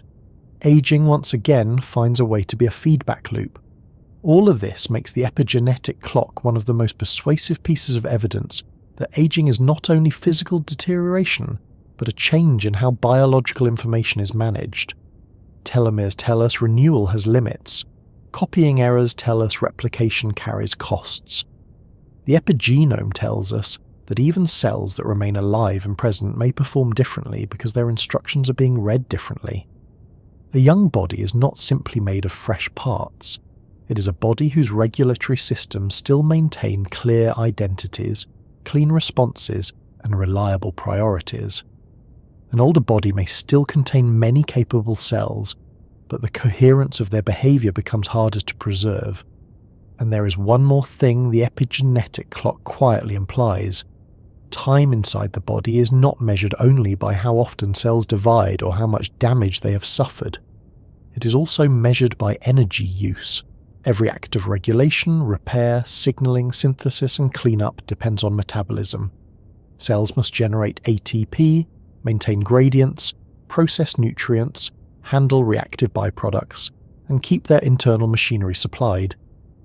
If that energetic foundation begins to wobble, gene regulation wobbles with it, which means that beneath the epigenetic marks, beneath the drift in identity and response, there is an even older and more practical question waiting patiently for us. How does the cell make enough energy to maintain order in the first place, and what happens when the structures responsible for that energy begin to wear down themselves?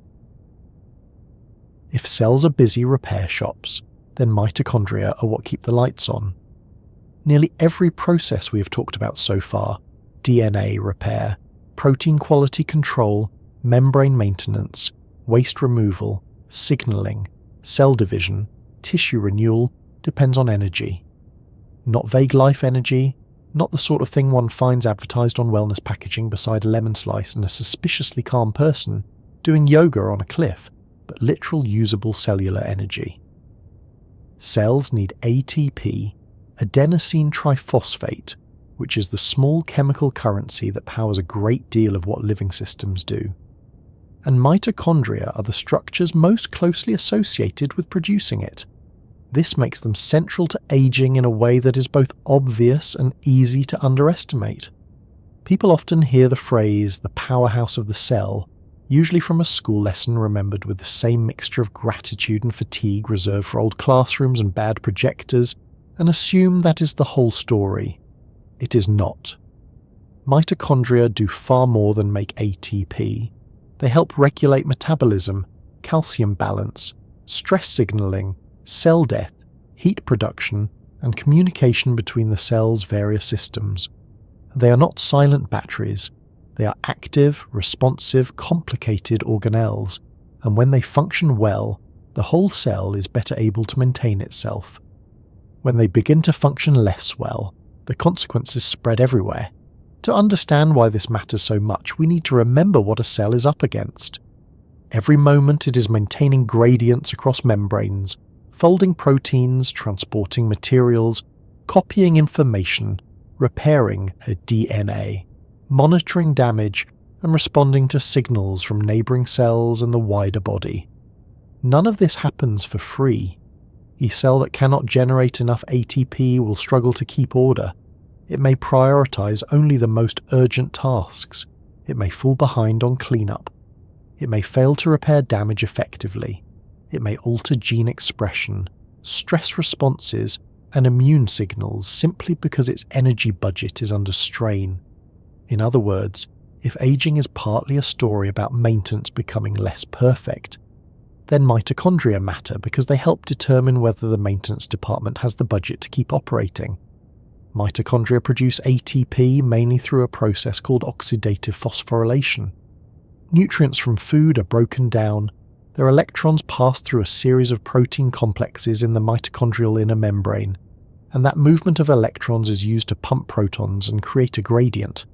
The gradient then drives ATP synthesis. It is an elegant system, highly efficient by biological standards, and it has served complex life extraordinarily well. It is also, by its nature, a little dangerous. As electrons move through the system, some can leak and react with oxygen to form reactive oxygen species, often shortened to ROS. These molecules are not pure villains. In moderation, they play useful roles in signalling, but in excess they can damage lipids, proteins, and DNA. That last point is crucial. The very machinery that gives cells the energy to maintain order also generates byproducts that can contribute to disorder. Once again, biology offers no free lunch. A cell must burn fuel to keep living, but burning fuel creates chemical stress. In youth, this is generally well managed. Antioxidant systems neutralize much of the excess. Damaged molecules are repaired or replaced. Mitochondria themselves are monitored, repaired, divided, fused, and removed when necessary. But over time, these protective systems become less effective and the balance shifts. Mitochondria may generate energy less cleanly. More reactive byproducts may escape. More damage may accumulate. The machinery needed to sustain life begins, very slowly, to wear at the same life it supports. This is one reason mitochondrial decline has such a broad effect on aging. If a skin cell becomes slightly less efficient at generating ATP, it may repair itself more slowly. If a muscle cell's mitochondria decline, the consequences are more obvious: reduced endurance, slower recovery, greater fatigue, less metabolic flexibility. In neurons, which are extraordinarily energy hungry and depend on careful signaling and maintenance over long lifespans, mitochondrial problems can be especially serious. In heart muscle, which must keep contracting without complaint for decades, energy failure is obviously not ideal.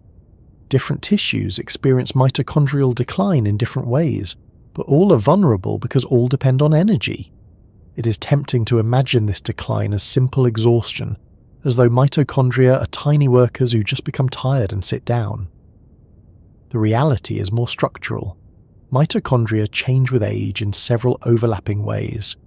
Their DNA accumulates mutations. Their membranes may become damaged. Their protein complexes may function less efficiently. Their ability to divide and fuse properly may change. Their removal through quality control systems may slow. Their communication with the rest of the cell may become distorted.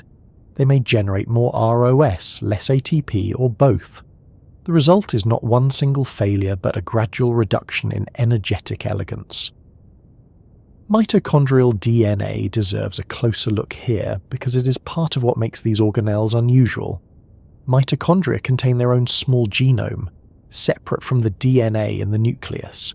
This is a relic of their deep evolutionary history and one of the reasons they are so interesting. Mitochondrial DNA encodes only a small fraction of the proteins mitochondria need, with most mitochondrial proteins actually encoded in the nucleus and imported. Still, the mitochondrial genome matters, and it sits in an environment that can be chemically stressful because of all that nearby energy production. Over time, mutations can accumulate in mitochondrial DNA. When enough of these mutations build up in a cell or tissue, mitochondrial function may worsen. Energy production becomes less efficient. ROS may increase. The cell now has a harder time supporting the very systems that might otherwise help contain the problem. But mitochondrial aging is not just about genetic damage, it is also about dynamics. Healthy mitochondria are not static bean-shaped objects sitting politely in place as textbook illustrations sometimes imply. They undergo fusion and fission, joining together and splitting apart. These processes help mix mitochondrial contents, isolate damaged sections, distribute mitochondria where they are needed, and maintain quality. Fusion can help dilute damage by allowing mitochondria to share components. Fission can help separate out dysfunctional parts so they can be removed. This dynamic behavior is part of mitochondrial quality control. With age, these dynamics can become imbalanced. Mitochondria may become fragmented or excessively fused in unhelpful ways. Damaged units may persist longer than they should. Distribution within the cell may become less efficient. The network loses some of its adaptability. Then there is mitophagy, the specific form of autophagy by which cells identify and remove damaged mitochondria. This is essential. A cell that cannot clear dysfunctional mitochondria risks carrying around little pockets of inefficient energy production and excess ROS generation. In a young, healthy system, mitophagy helps keep the mitochondrial population reasonably fit. With age, this quality control can falter. The signals that mark damaged mitochondria for removal may be weaker, the cleanup machinery may be slower, and the energetic cost of replacement may be harder to meet. As a result, defective mitochondria accumulate. This is one of the simplest and most persuasive ways to think about aging at the cellular level. It is not only that parts get damaged, it is that the removal and replacement of damaged parts becomes less complete. The consequences extend beyond raw energy. Mitochondria help regulate programmed cell death, or apoptosis. When damage becomes severe, mitochondria are involved in the decision to push a cell towards self-destruction. This is a protective measure, preventing badly damaged cells from lingering and causing trouble. But with age, signalling around apoptosis can become less balanced. Cells that should die may persist. Cells that might have been recoverable may be lost too readily in other contexts. Again, it is not a single dramatic shift, but a system becoming less exact. A body full of tissues making slightly worse decisions about energy, repair and cell survival will gradually become more vulnerable, even if no one individual error looks catastrophic. Muscle shows this especially clearly. One of the common features of aging is a decline in muscle mass and strength, often called sarcopenia. This is not caused only by inactivity or lower protein intake, though those matter. Muscle cells are metabolically expensive to maintain and heavily dependent on healthy mitochondria. When mitochondrial function declines, muscles may fatigue more easily and recover less effectively from exercise. Damaged proteins and organelles may accumulate. The signal to build or preserve muscle can weaken. Inflammation may rise. Physical activity often decreases in response to fatigue, which then worsens the problem by reducing the stimulus that supports mitochondrial health in the first place. One of the many discouragingly realistic features of biology is its fondness for loops. When energy declines, movement often declines. When movement declines, mitochondrial quality often declines further.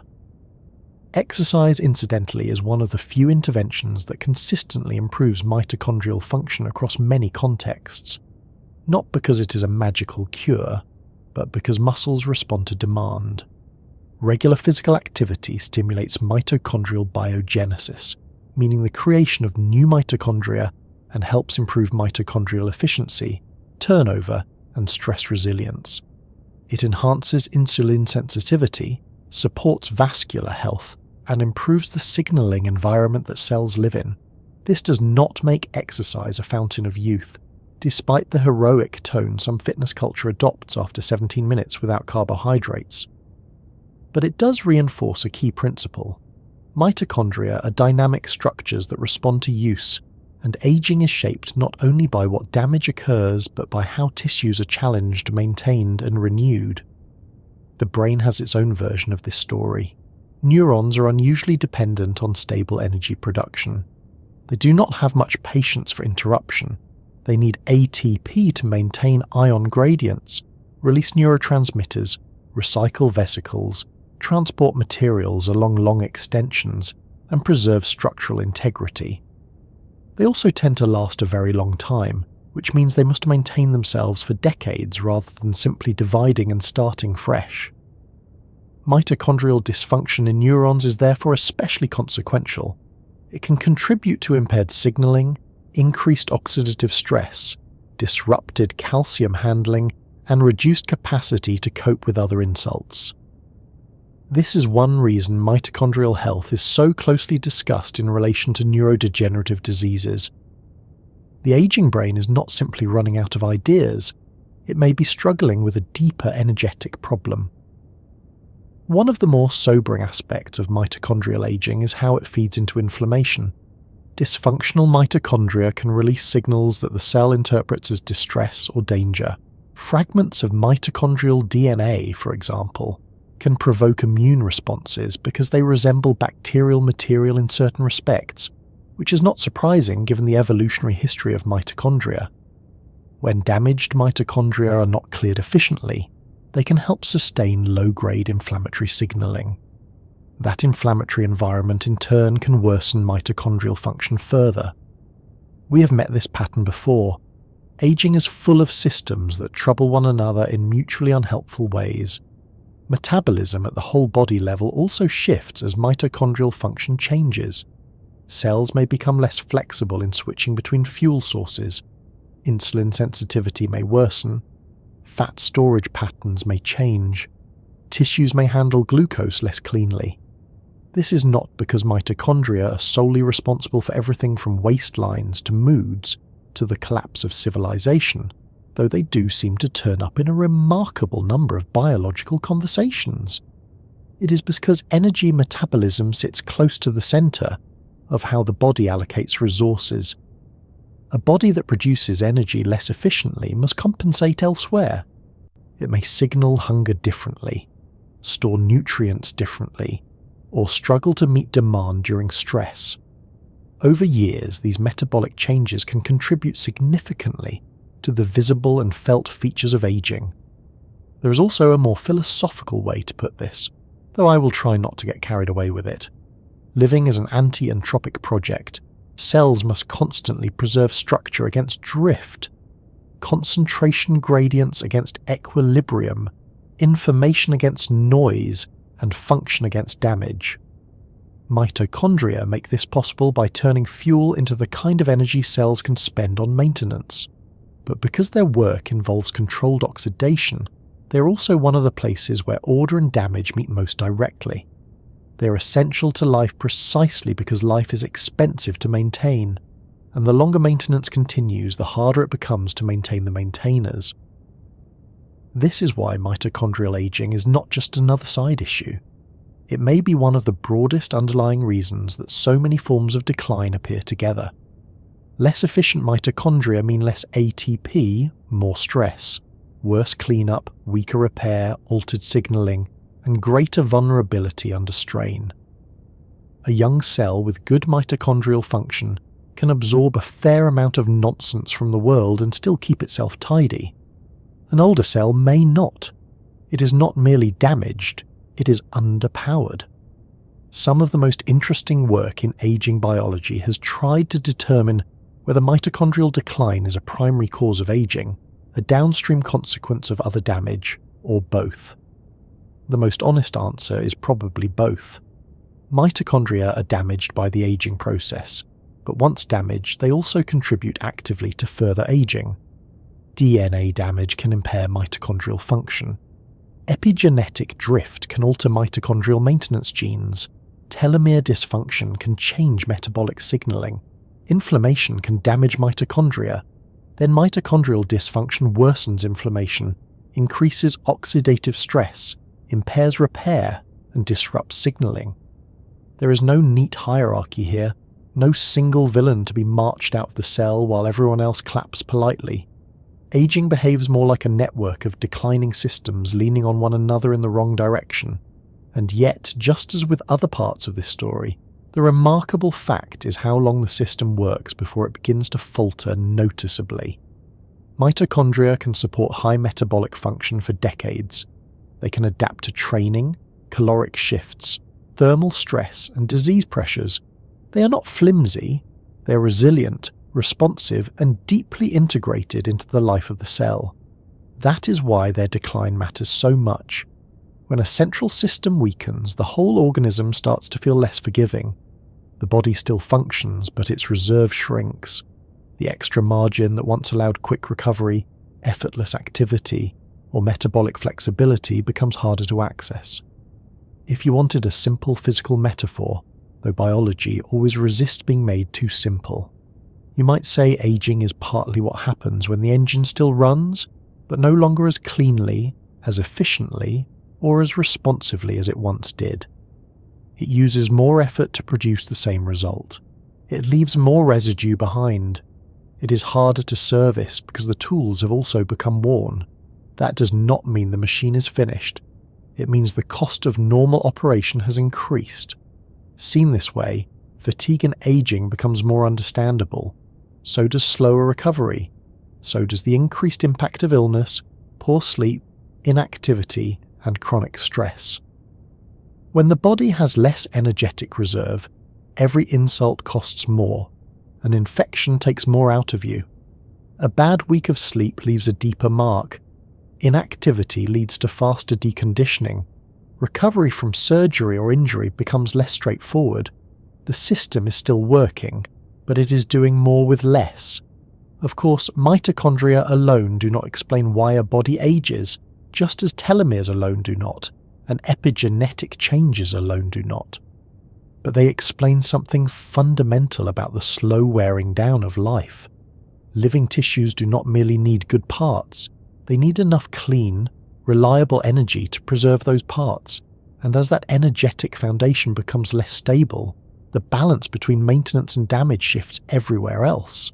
That shift is particularly important for the immune system, because immune cells are also metabolically demanding, and because the inflammatory environment of aging both affects and is affected by mitochondrial function. The result is one of the most persistent features of growing older, not a roaring blaze of acute illness, but a low, steady biological smoulder that the body never quite puts out. If mitochondrial decline helps explain why the body has less energy to keep itself in order, inflammation helps explain why so many tissues begin to feel as though they are operating in an environment that is slightly too loud, slightly too irritated, and slightly too ready to treat ordinary wear as a reason for alarm. Inflammation is one of the most useful systems the body has.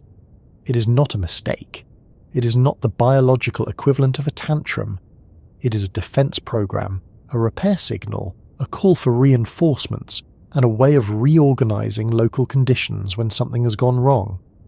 Without inflammation, a cut would not heal properly, an infection would spread with cheerful confidence, and damaged tissue would sit there waiting in vain for help that never arrives. The problem is not inflammation itself. The problem is when it stops behaving like a well-timed response and becomes more like a permanent condition. In a younger, well-regulated body, inflammation is usually sharp, targeted, and temporary. You cut your finger, twist an ankle, catch a virus, or scrape your knee against something you absolutely should have seen coming, and the body responds. Blood vessels widen, immune cells arrive, chemical signals recruit more help, damaged cells are cleared, the threat is contained, repair begins. Then, just as importantly, the response resolves, the inflammatory program winds down. The tissue returns to something like normal. This rise and fall is essential. Inflammation is beneficial because it is controlled. It shows up when needed and then leaves. With age, however, that neat pattern becomes harder to maintain. The immune system changes, damaged cells accumulate, metabolic dysfunction becomes more common. Mitochondria release distress signals. Senescent cells begin contributing their own inflammatory messages. The gut barrier may become a little more permeable.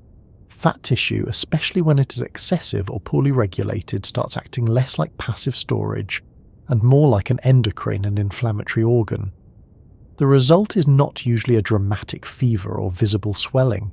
It is a low-grade, persistent, body-wide inflammatory state that never quite turns into a full emergency and never quite goes away either. Scientists often refer to this as inflammaging, which is one of those scientific terms that sounds slightly undignified and yet has the great virtue of being honest. This chronic background inflammation matters because it changes the environment in which every cell has to live. Cells do not function in isolation. They are influenced constantly by the chemical signals around them. If that environment becomes mildly inflammatory for years, then the tissues inside it must keep adapting to stress signals that were meant to be temporary. Blood vessels become more prone to dysfunction. Insulin signaling can worsen. Repair may become less precise. Stem cells may behave differently. Neurons may operate in a more reactive setting. Muscles may recover less well. Bones, joints, the heart, the liver, the skin, all of them end up doing their work in a body that is just a little less calm than it once was. One reason this happens is that the immune system itself ages. This process is often called immunosenescence, though that term can be slightly misleading if one imagines the immune system simply becoming weak and sleepy, like an elderly office cat in a patch of sunlight. It is not that simple. Some parts of the immune system do become less effective. The response to new infections may be slower or less precise. Vaccine responses may weaken. The production of certain fresh immune cells declines. The repertoire of immune cells becomes less diverse, but at the same time other parts of the system become more inflammatory, more poorly regulated, or more likely to stay activated when they should have quieted down. In that sense, the aging immune system is not simply weaker, it is less balanced. A younger immune system usually does two things rather well. It detects threats and removes them, and it then helps return the tissue to a non-inflammatory state. An older immune system may struggle with both steps. It may clear infections less efficiently, meaning more prolonged stimulation. It may remove damaged cells less effectively, allowing them to linger. It may fail to clear senescent cells, which then continue releasing inflammatory factors, and it may resolve inflammation less neatly afterward. This last part is especially important.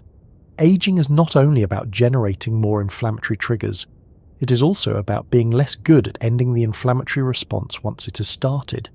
Senescent cells contribute heavily to this story. We have already met them as cells that stop dividing in response to stress or damage, partly as a cancer protective measure. The trouble is that senescent cells are not silent.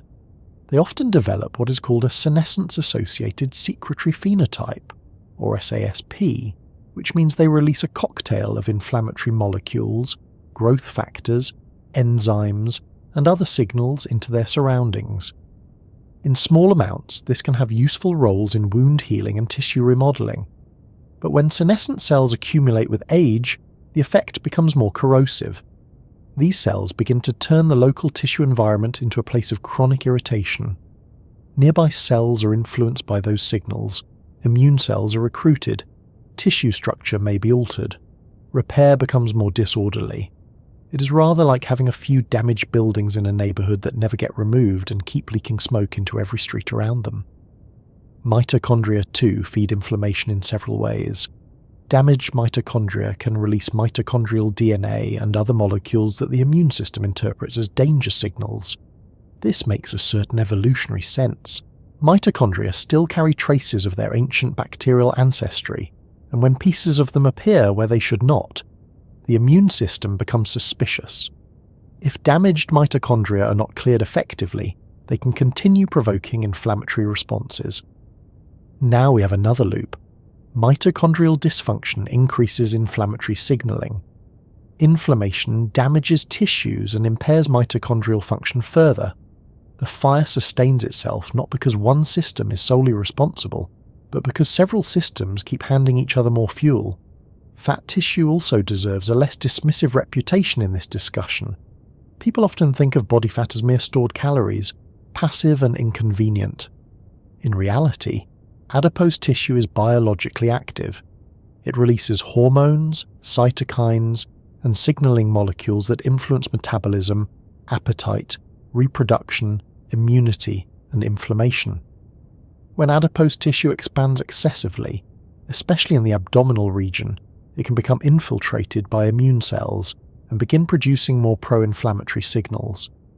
Enlarged fat cells may become stressed. Oxygen supply may be less adequate within growing fat depots. The result is a tissue that contributes to systemic inflammation. This is one reason obesity is so strongly associated with many aging-related diseases. It is not simply a matter of weight pressing on joints, or an aesthetic concern inflated into a moral one. It is a matter of the body living in a more inflamed metabolic environment. The gut, meanwhile, adds another layer. The digestive tract is not merely a tube for moving lunch from one end of the body to the other with varying degrees of satisfaction. It is a major immune organ, a barrier, and home to a vast microbial community. The lining of the gut must absorb nutrients while also preventing unwanted bacteria and bacterial products from passing freely into the body. With age, stress, poor diet, disease, and certain medications, this barrier can become less robust. Changes in the microbiome may also alter inflammatory signaling. If bacterial fragments cross the barrier more easily, even in small amounts, the immune system is stimulated. Not enough to cause dramatic sepsis, of course, but enough to contribute to background inflammation. A younger body can often manage such challenges cleanly.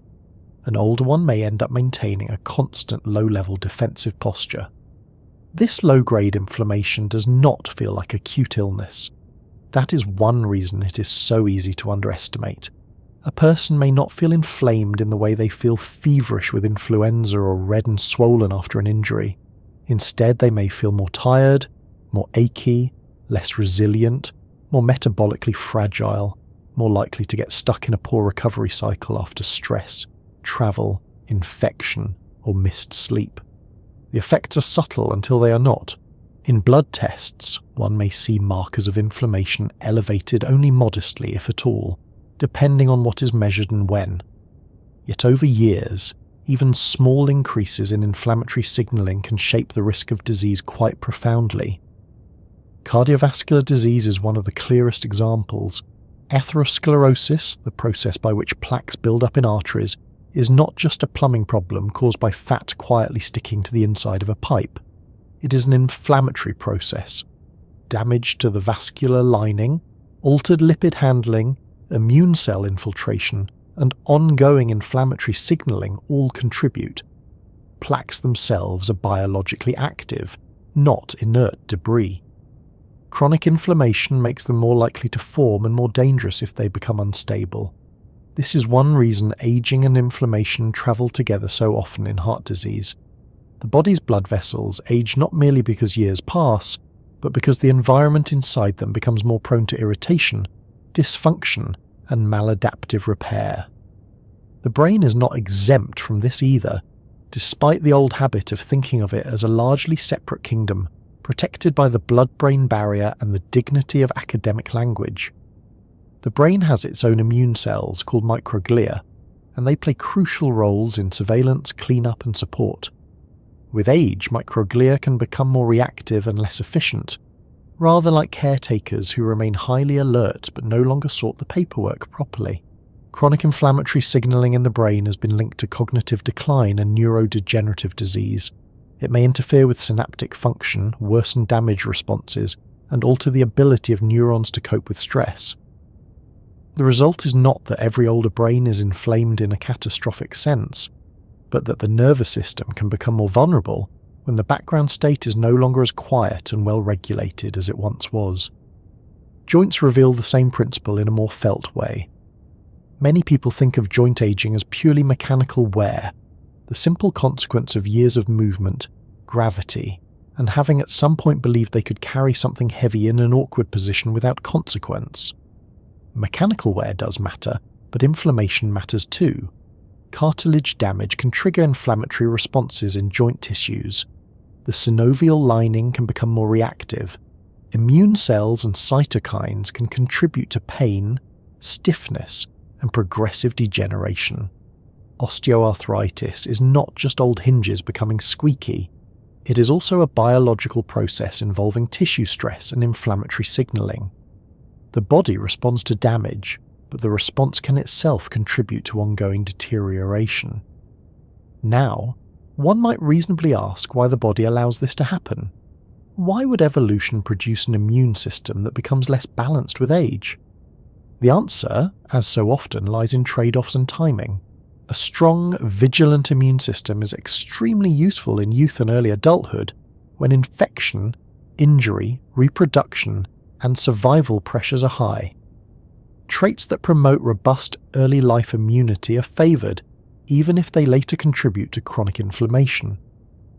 Meanwhile, the systems responsible for fine-tuned immune regulation, clearance of damaged cells, and resolution of inflammation may work perfectly well for decades before their gradual decline matters enough to affect survival and reproduction. By then, natural selection has less leverage. Once again, the body's not optimized for endless elegance. It is optimized for sufficient performance during the biologically important years, with later life left to cope through resilience rather than perfection. The role of chronic infections and latent viruses adds still more complexity. Some viruses remain in the body for life after the initial infection, usually held in check rather than eradicated. Cytomegalovirus is a well-known example in immunology because it shapes immune aging in significant ways. The immune system spends resources monitoring such persistent infections. Over time, this can alter immune cell populations and contribute to a more aged immune profile. Not every person is affected in the same way, and aging is certainly not reducible to one virus quietly lurking in the background like a gloomy lodger. But it does show how a lifetime of immune encounters leaves a cumulative mark. The immune system ages not only because of time, but because of everything it has had to remember and manage. There is also a connection between inflammation and coagulation, which becomes increasingly important with age. The systems that control clotting and inflammation are closely linked. Inflammatory signals can make blood more prone to clotting. Clotting processes can in turn influence inflammation. In youth, this can be useful during injury. In older age, it can contribute to vascular risk. The body becomes more prone to a state in which blood vessels, immune signals and repair mechanisms are all slightly more reactive than would ideally be the case. This is not a visible fire, but it is one that leaves traces everywhere. It is important, though, not to fall into the trap of thinking all inflammation is bad and must be suppressed indiscriminately. That would be biologically foolish. Acute inflammation remains essential. If you remove it too aggressively, healing can suffer, infections can worsen, and tissue defense becomes weaker. The question is not how to abolish inflammation. The question is how to maintain a system that can respond sharply when needed and then resolve cleanly afterward. Aging shifts the body away from that ideal. It becomes easier to activate and harder to settle. More sparks catch, more smoke lingers. This also helps explain why lifestyle factors matter so much in aging, though not in the smug way health advice is sometimes delivered by people who appear never to have met stress, children, shift work, grief, or biscuits. Physical activity helps regulate inflammation. Adequate sleep helps regulate inflammation. Healthy metabolic control helps regulate inflammation. Diet quality, body composition, social stress, environmental exposures, smoking, alcohol, chronic disease, all of these can influence inflammatory tone. That does not mean every life outcome can be managed into submission with enough leafy vegetables and optimism. It means that inflammation is deeply responsive to the conditions in which the body lives. When conditions push the body toward chronic distress, the inflammatory system reflects that. One of the more unsettling features of inflammaging is that it often creates a mismatch between appearance and reality. A person can look reasonably well, carry on ordinary life, and still be living with a higher background burden of inflammation that is quietly increasing long-term risk. They may feel only a bit more tired than they used to, a bit less resilient, a bit more prone to aches or slower recovery. Yet beneath that, inflammatory signalling may be influencing their arteries, insulin sensitivity, muscles, brain, and immune balance. This is why aging can seem to accelerate suddenly in later life. In truth, the groundwork was often being laid for years in a chemical environment that never entirely settled down. The phrase, "the fire that never fully goes out," is useful because chronic inflammation rarely behaves like a dramatic blaze. It is more like a stubborn, low-level burn that changes the character of everything around it. Tissue repair becomes less exact, damage leaves more trace, metabolism becomes less flexible, immune responses become less balanced, cells operate in an atmosphere of caution and irritation. And because so many of the systems we have discussed feed into inflammation, the process becomes self-reinforcing. Damaged mitochondria create inflammatory signals, senescent cells create inflammatory signals, poor metabolic control creates inflammatory signals, leaky barriers create inflammatory signals, inflamed tissues then suffer more damage, generate more dysfunctional cells, and strain the same repair systems that are already declining. This is one reason aging research has become so interested in interventions that target inflammatory pathways, senescent cells, metabolic health, and mitochondrial quality control. The hope is not to eliminate the immune system's protective fire, which would be absurd, but to prevent it from becoming a lifelong background burden. Some experimental approaches aim to clear senescent cells, others try to modulate immune function, improve mitochondrial cleanup, or reduce the inflammatory consequences of metabolic dysfunction. It is a sensible line of inquiry, because inflammation sits at the crossroads of so many aging processes. Even small improvements in inflammatory balance might have broad effects if they reduce the chemical strain tissues live under day after day. Still, inflammation does not arise in a vacuum. The body's stress systems influence it. Hormones influence it.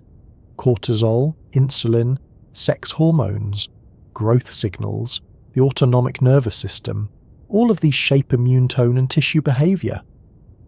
A body under chronic psychological or physiological stress does not merely feel tense in a vague emotional sense. It alters inflammatory regulation, sleep, appetite, energy use, and repair. Which means that if chronic inflammation is one of the great background features of aging, we have to look next at the regulatory systems that help decide how the body responds to challenge in the first place, and what happens when those systems begin to change as the years go on. By the time we arrive at hormones and stress, the picture becomes less about isolated parts wearing down and more about coordination. A body is not merely a collection of organs quietly aging in separate rooms. It is a network of systems constantly talking to one another, adjusting, reacting, compensating, and preparing for the next demand. Hormones are among the most important messengers in that network. They help decide when to grow, when to store energy, when to release it, when to sleep, when to wake, when to reproduce, when to repair, when to react to danger, and when to stand down afterward. In youth, this communication is often impressively well regulated.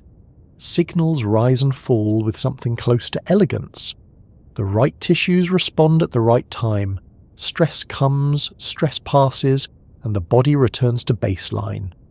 As aging progresses, that baseline becomes harder to maintain. Hormonal rhythms flatten, feedback loops become less precise, stress responses linger longer than they should, and the body spends more of its time in a state that is useful for survival in the short term but costly for maintenance in the long term. This matters because stress, in biological terms, is not just an emotional feeling. It is a full body state.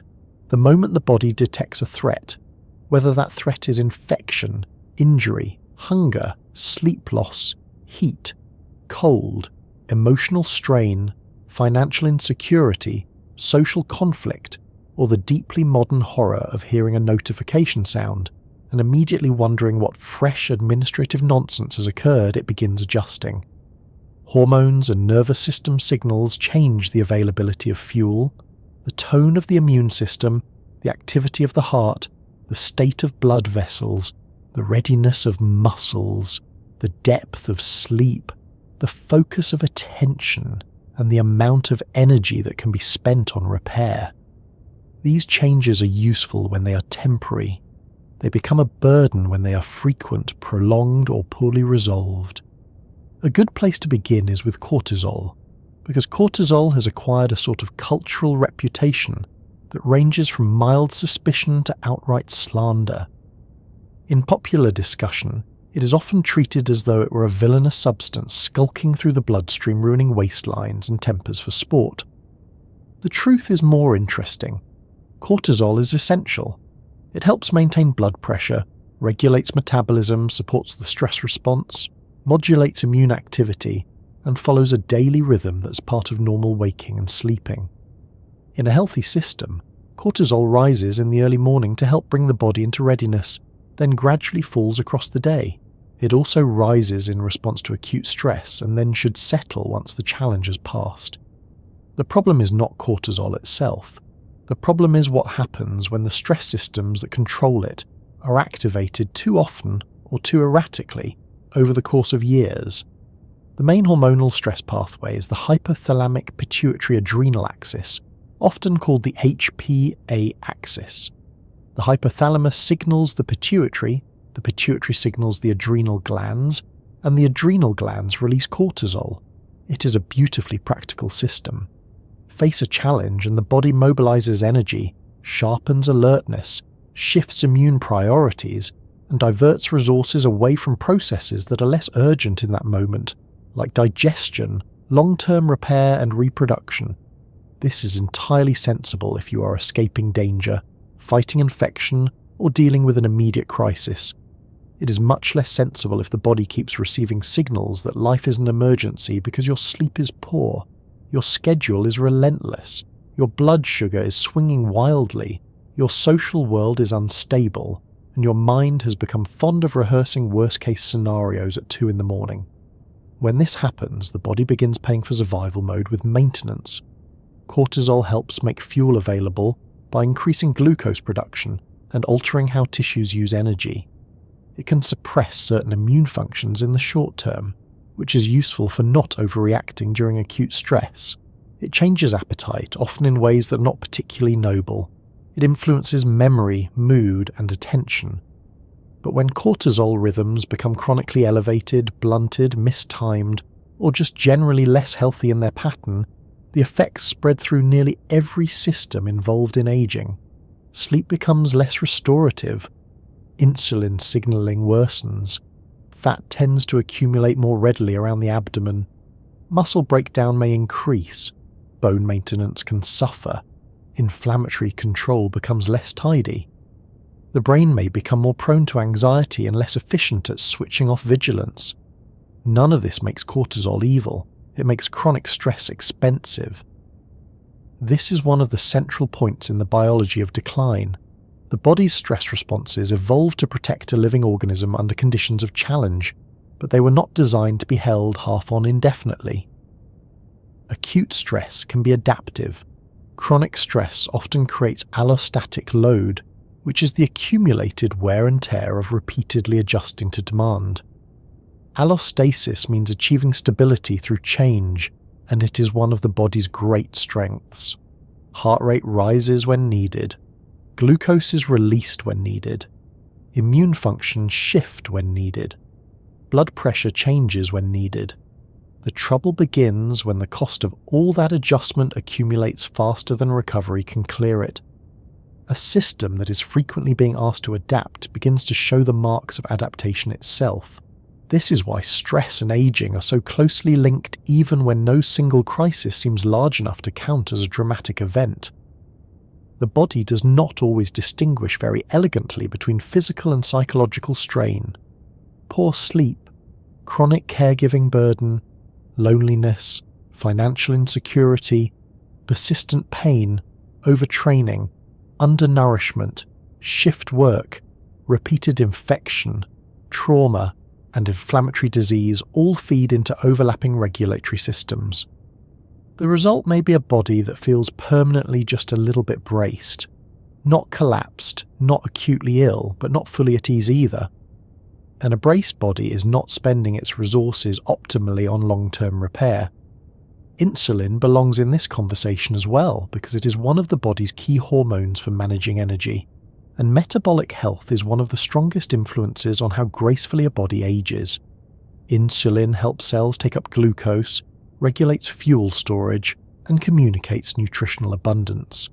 In youth, and in healthy metabolic states, insulin signaling is usually efficient enough that the body manages blood sugar without much drama.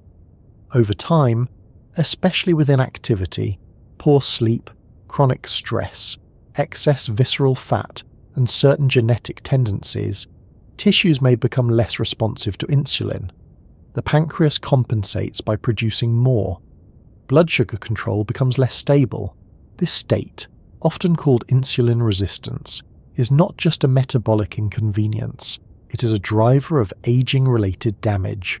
High and poorly controlled glucose contributes to oxidative stress, vascular injury, inflammation, and chemical modifications of proteins that make tissues stiffer and less functional. These modifications, known as advanced glycation end products, are one of the ways metabolism leaves physical marks on the body. Blood vessels become less supple.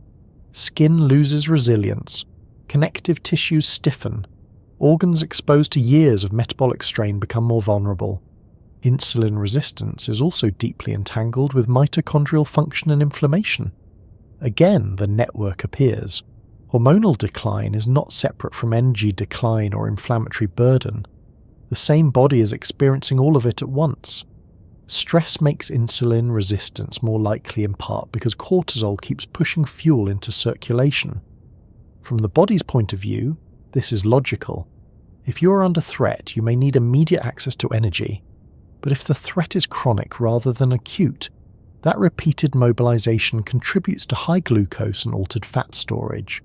The body starts behaving as though it lives in a world where danger is constant and long-term repair can wait. Unfortunately, the world of chronic stress is exactly the one in which long-term repair becomes most necessary. Sex hormones introduce another major shift in the aging story. Estrogen, progesterone, and testosterone are often discussed mainly in relation to reproduction, desire, and the general social chaos surrounding human relationships. But biologically, they influence much more than that. They affect muscle mass, bone density, fat distribution, vascular health, mood, energy, sleep, cognition, skin, and immune regulation. Changes in these hormones with age can therefore reshape the body far beyond fertility. In women, the menopausal transition is one of the clearest examples of hormonal aging because it is relatively visible and often accompanied by obvious symptoms. Ovarian hormone production changes, cycles become irregular and then cease, and estrogen levels decline significantly. The effects can include hot flushes, sleep disruption, mood changes, altered fat distribution, vaginal and skin changes, and a rise in long-term risks such as osteoporosis and cardiovascular disease. What matters for our broader subject is not merely that one stage of life ends and another begins, but that hormone changes alter the maintenance environment of the whole body. Estrogen has important effects on bone remodeling, vascular function, inflammation, and metabolism. When its levels shift, tissues that once operated under one hormonal climate must adapt to another. In men, hormonal changes are usually less abrupt, but still significant. Testosterone often declines gradually with age, and its effects are not limited to libido, or the sort of conversations men have in supplement shops while pretending to be there for magnesium. Testosterone influences muscle mass, strength, red blood cell production, mood, energy, fat distribution, and bone health. Lower levels can contribute to reduced muscle, increased fat mass, lower vitality, and changes in metabolic regulation. The key point in both sexes is that the body's internal environment changes with age, and tissues that depend on those signals for maintenance, growth, and repair begin behaving differently. Growth hormone and IGF-1, insulin-like growth factor 1, are another pair worth noticing. These hormones are associated with growth, tissue building, repair, and nutrient sensing. In youth, they support development and anabolic processes, helping build the body into its adult form. With age, their levels and patterns often decline. This contributes to reduced tissue rebuilding, slower recovery, and less lean mass preservation. Yet here again, biology refuses simplicity. Lower growth signaling in some contexts may also reduce cancer risk or support longer lifespan in certain organisms. High growth is useful early, but relentless growth signaling later can be problematic. This is another example of antagonistic trade-offs across life. What helps build and reproduce may not be what best preserves tissues in later years. Thyroid hormones also play a quiet but important role. They influence metabolic rate, temperature regulation, energy use, and many aspects of cellular function. Even modest shifts in thyroid regulation can affect how energetic or sluggish a person feels, how well they tolerate cold, how quickly their body uses fuel, and how responsive other systems are. Aging can alter thyroid physiology subtly, and illness, stress, and nutritional status can affect it as well. It is one more reminder that the body does not age through one central pathway. It ages through a gradual change in the entire chemical conversation that keeps organs coordinated. Then there is the autonomic nervous system, which is not a hormone system exactly, but is so deeply involved in stress regulation that it belongs in the room.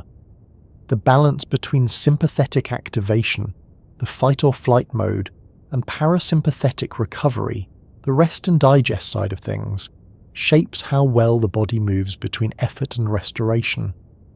A younger, healthier system generally shifts between these states with greater ease. With chronic stress and aging, sympathetic tone may dominate more often, while recovery becomes less complete. Heart rate variability often declines. Sleep may become lighter.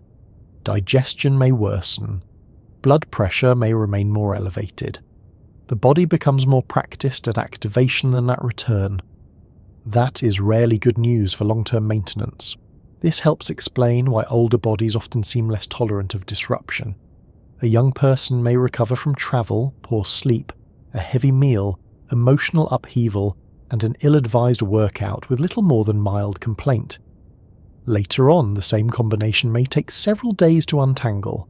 Part of that is mitochondrial reserve, part of it is inflammatory burden, but part of it is regulatory stiffness.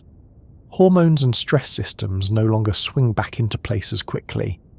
The body has less room to improvise. Sleep sits right in the middle of all this, because sleep and hormones regulate each other constantly. Poor sleep elevates cortisol, worsens insulin sensitivity, increases appetite signals, impairs growth-related repair processes, and contributes to inflammation.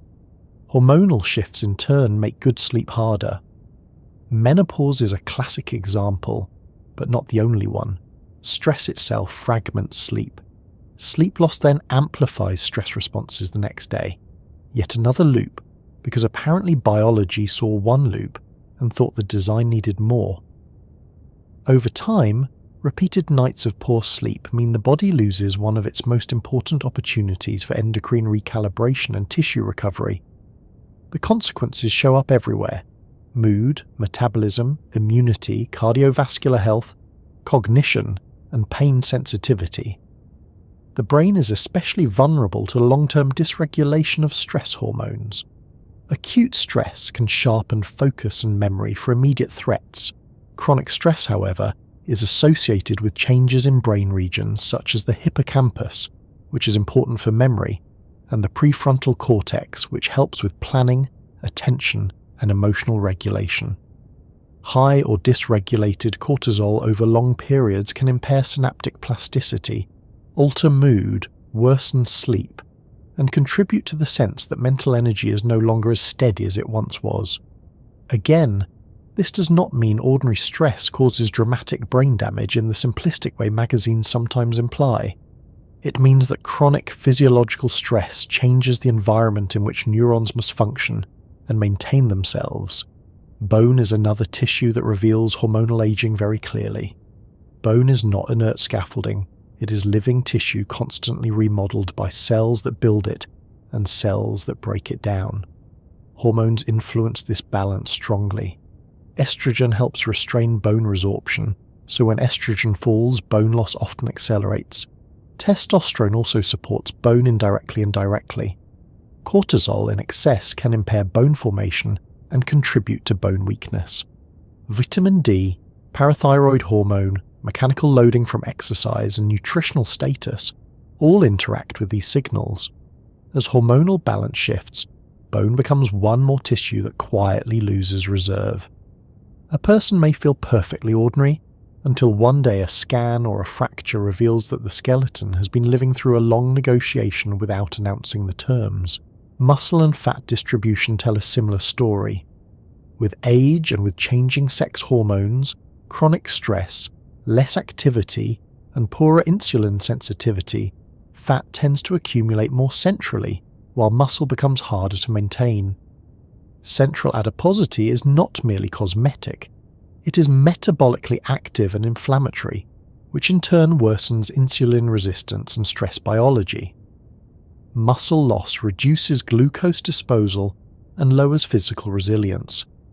The body slides toward a composition that is less metabolically forgiving.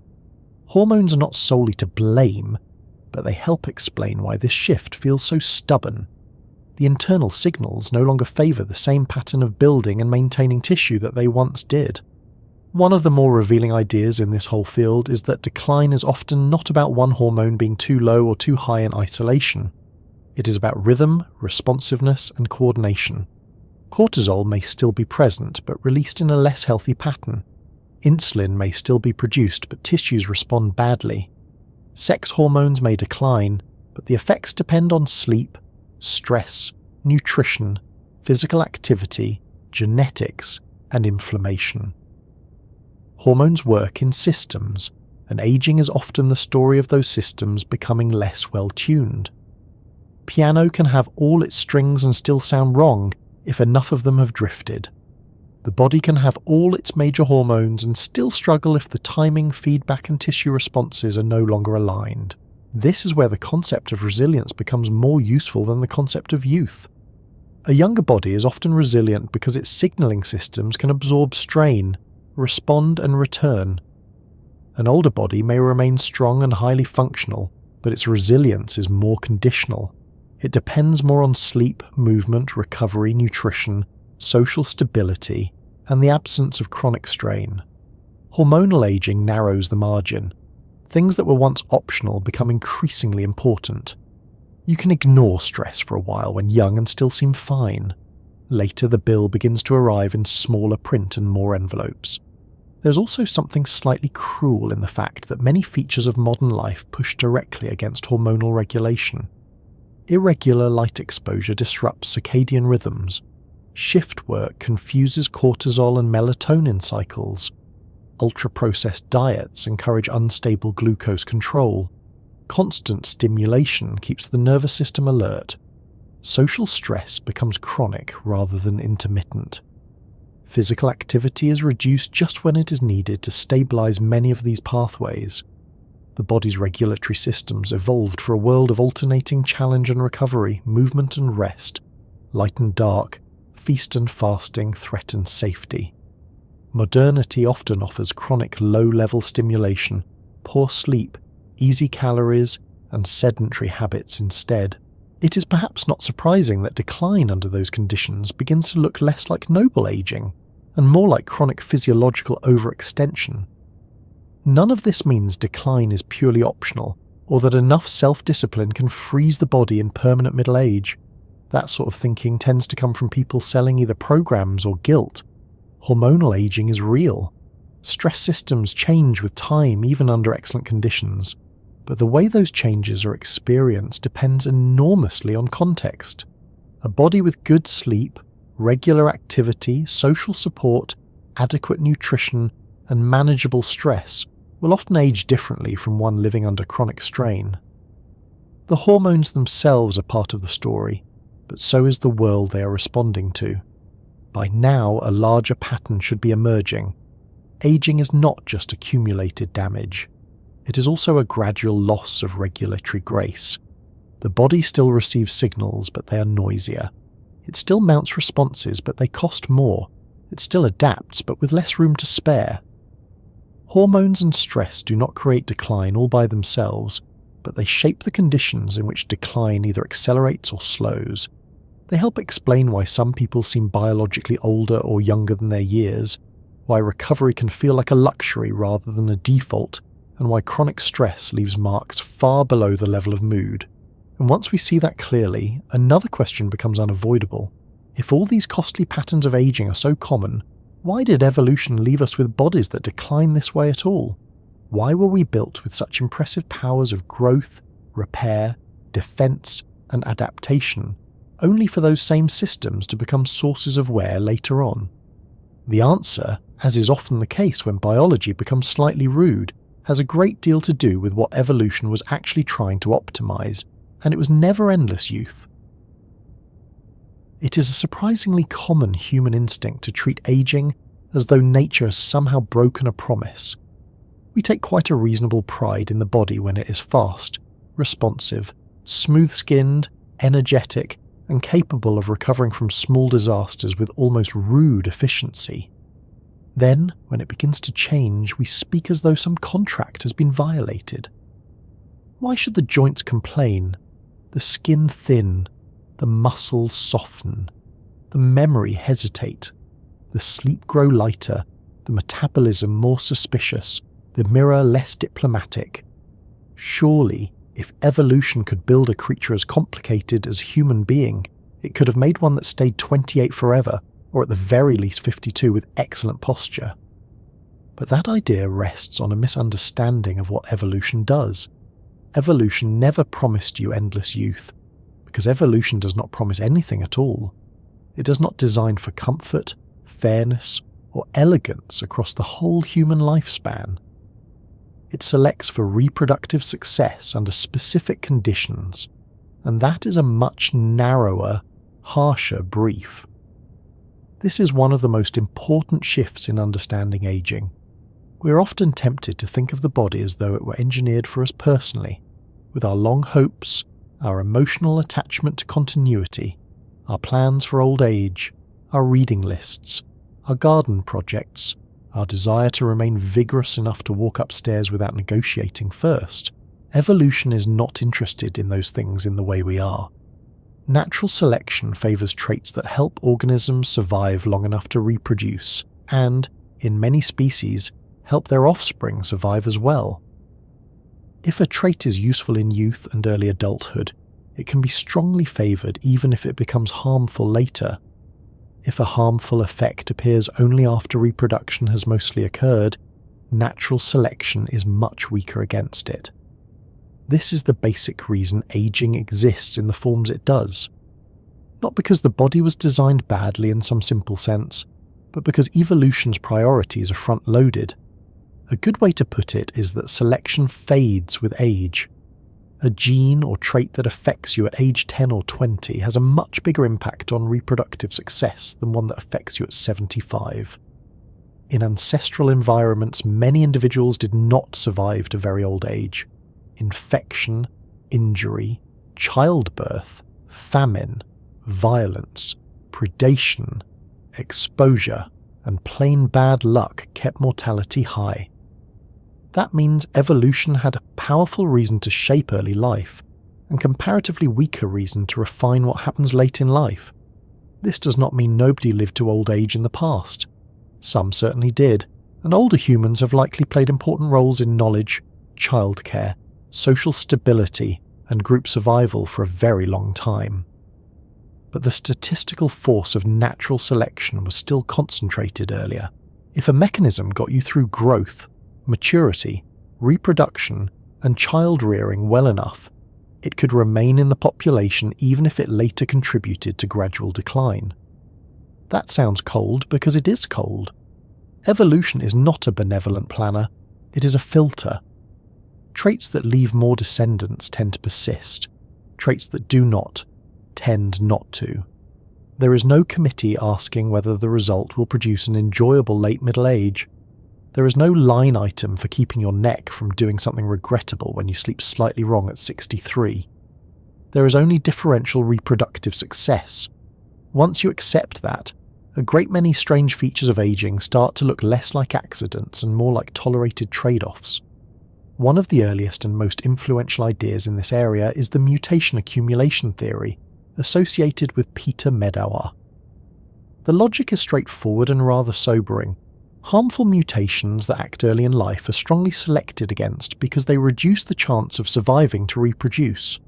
Harmful mutations that act late in life are selected against much more weakly, because by then, many individuals have already passed on their genes. Over many generations, this means mutations with late-life costs can accumulate in the population more easily than mutations with early life costs. The body in this view is not perfectly maintained into old age, partly because natural selection has had less reason to eliminate those late-acting defects. This is not as dramatic as saying there is a single aging gene hidden in the genome like a spiteful note folded into a birthday card. It is more subtle. Many small late-life weaknesses can persist, because evolution does not see them clearly enough to remove them. DNA repair may be excellent but not perfect. Protein maintenance may be strong but not infinite. Inflammatory regulation may be good for decades and then become noisy. Stem cells may be abundant enough early and middle in life, then more limited later. The body may have vulnerabilities that matter only once one has already survived through the period natural selection cares about most intensely. In that sense, aging can be understood partly as what happens in the zone where selection grows dim.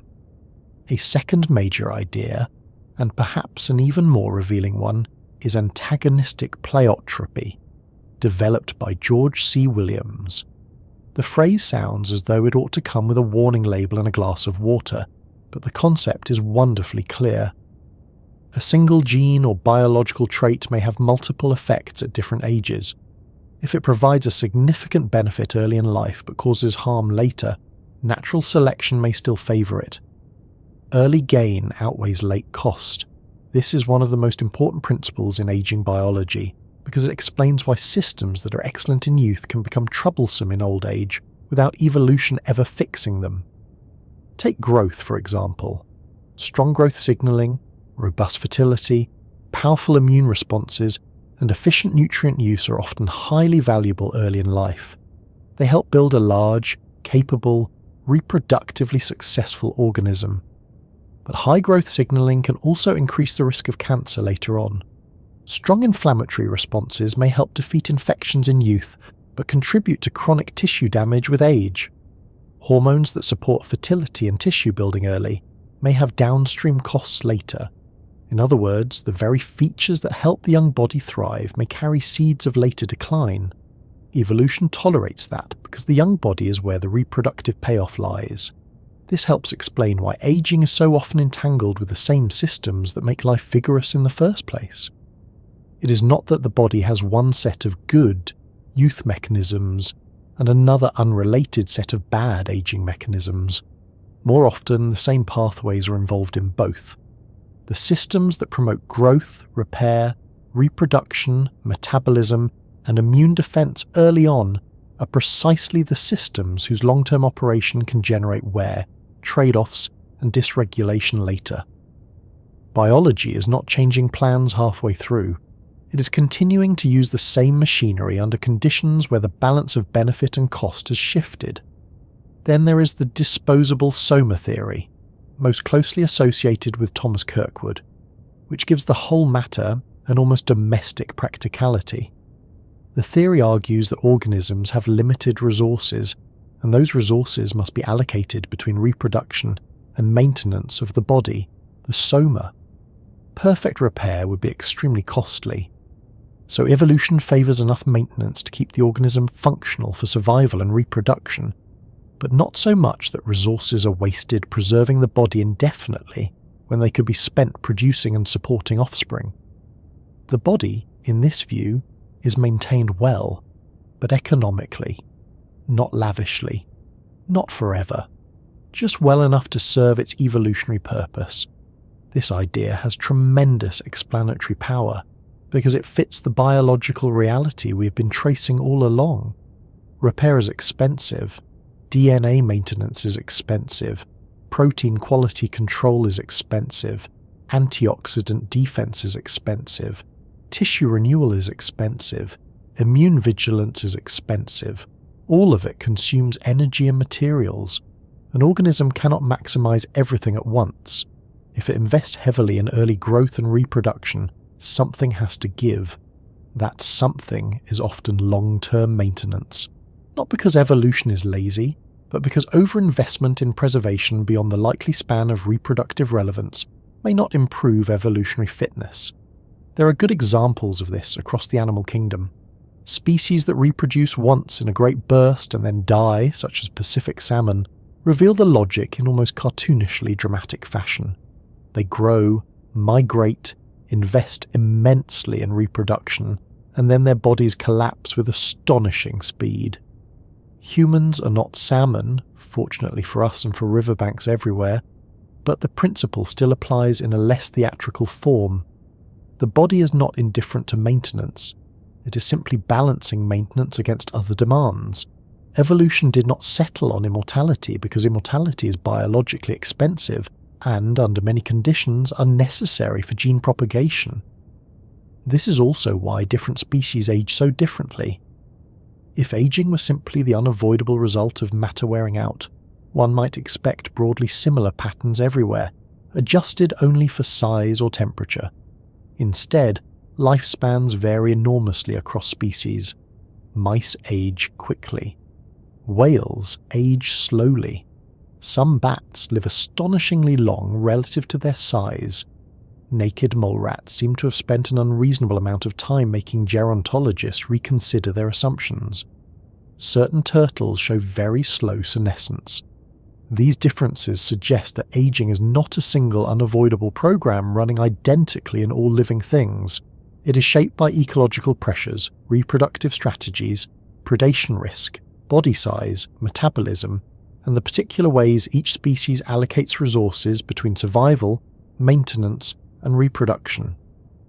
A mouse living in a world full of predators gains less evolutionary advantage from investing heavily in a body designed to last 50 years. Better to reproduce early and often.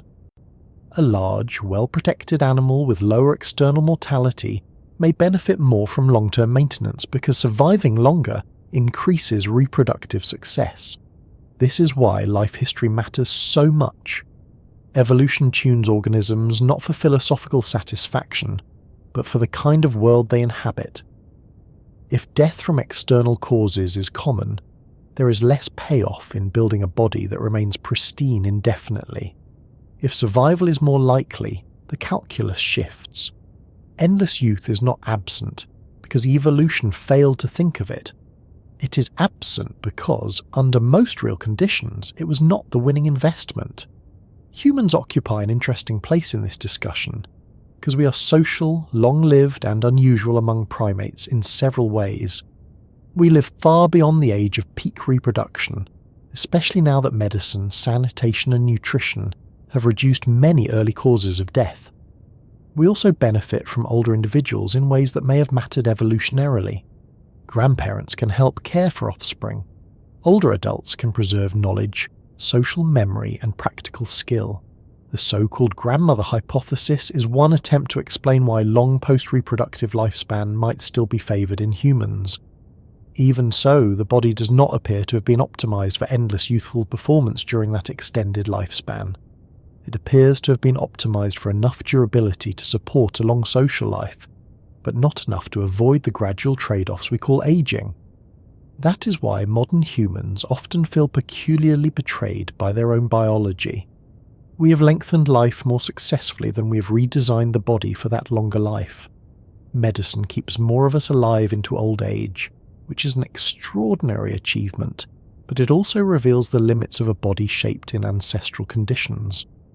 Natural selection did not prepare us for decades of sedentary office work, electric light at all hours, easy calories, chronic psychosocial stress, and the expectation that we should remain biologically sleek while also doing email after dinner. We are living longer in environments very different from those that shaped us. The result is that aging feels more visible, more prolonged, and more personally offensive. One might still ask why evolution did not simply produce perfect repair. Why not eliminate mutation accumulation, reduce late-life inflammation, preserve stem cells indefinitely, keep telomeres topped up, suppress cancer, maintain mitochondrial function, and enjoy the sort of ageless vitality usually reserved for very smug fictional vampires? The answer is that perfect repair would itself come with costs and risks. Unlimited cell division raises cancer risk. Extreme immune vigilance can damage tissues. Constant perfect maintenance would require enormous energy. Tighter control systems may reduce flexibility or reproductive output. Every improvement in one direction can create vulnerabilities elsewhere. Evolution does not search for ideal solutions in an engineer's vacuum. It works with trade-offs in bodies that must survive in real ecological circumstances. Cancer is perhaps the clearest reminder of why endless renewal is not simple. A cell that refuses limits can threaten the whole organism, so the body uses tumour suppressor pathways, senescence, apoptosis, telomere shortening, and other mechanisms to restrict uncontrolled growth. These protections help keep us alive in youth and adulthood. Later on, the same protections contribute to aging by limiting cell renewal and allowing senescent cells to accumulate. A perfect anti-aging design would need to preserve youthful regeneration while also preventing malignant growth indefinitely. which is a harder balancing act than it sounds when one says it quickly in a confident voice. Reproduction itself also carries costs that evolution is quite willing to impose. In many species, high reproductive effort shortens lifespan. Resources devoted to mating, gestation, lactation, parental care, or rapid growth are resources not spent on long-term cellular maintenance. Even in humans, reproduction and the hormonal system surrounding it are not metabolically free. The body allocates according to priorities shaped over evolutionary time. It invests where investment mattered most for passing on genes. Longevity beyond that point may still emerge, especially in social species, but it is longevity built on compromise, not perfection. There is also the rather impolite truth that nature is interested in lineages, not individuals. We experience our lives from the inside as continuous, singular, emotionally saturated things. Evolution sees populations and gene frequencies. From that perspective, replacing older individuals with younger ones is not necessarily a problem. Renewal at the population level can even be advantageous because it allows adaptation, turnover, and genetic variation to keep moving through generations. This does not mean aging exists for the good of the species in some grand, purposeful sense. That sort of group selection story is usually too tidy. It simply means there is no evolutionary reason to preserve individuals indefinitely if the genes are doing perfectly well by moving on. All of this may sound rather grim, but there is a kind of clarity in it. Aging is not punishment. It is not failure of will. It is not evidence that you have somehow disappointed the universe by acquiring a sensible bedtime and opinions about lumbar support. It is the outcome of a body built under constraints. Evolution gave us repair, but not perfect repair. It gave us resilience, but not endless resilience. It gave us fertility, growth, immune defense, and adaptability, all of which are magnificent. It also gave us trade-offs, because every biological gift comes attached to costs somewhere else in the system. Seen this way, even the hallmarks of aging begin to make more sense. Telomeres limit division because unlimited division is dangerous. Senescence suppresses cancer, but contributes to tissue dysfunction. Inflammation defends us, but, if not resolved properly, wears us down. Stress responses preserve life in crisis, but steal resources from long-term repair if they stay switched on. Hormones that build and mobilize us in youth later shift in ways that reduce regeneration. Mitochondria provide energy through chemistry that inevitably generates some damage. None of these are blunders in isolation. They are solutions with late-life consequences. There is a certain comfort in stripping away the fantasy that endless youth was ever the intended outcome. It means aging is not a deviation from the plan. It is part of the plan that naturally emerges when reproduction, survival, and maintenance are balanced imperfectly across time. The real scientific question then becomes not why aging exists at all, but why it varies so much. Why do some species race toward decline while others seem to age with extraordinary slowness? Why do certain creatures preserve fertility, tissue function, or resistance to cancer far longer than we do? Why does one animal seem built for rapid turnover, while another appears, with almost irritating composure, to have discovered a more durable arrangement? Once evolution stops looking like a promise broken and starts looking like a set of trade-offs, those differences become far more interesting, and they point us towards some of the strangest and most revealing examples in biology. By the time people first hear about animals that seem to age unusually slowly, there is often a particular sort of reaction, part delight, part irritation. Delight because it is genuinely astonishing that nature contains creatures whose bodies do not seem to follow the human timetable at all.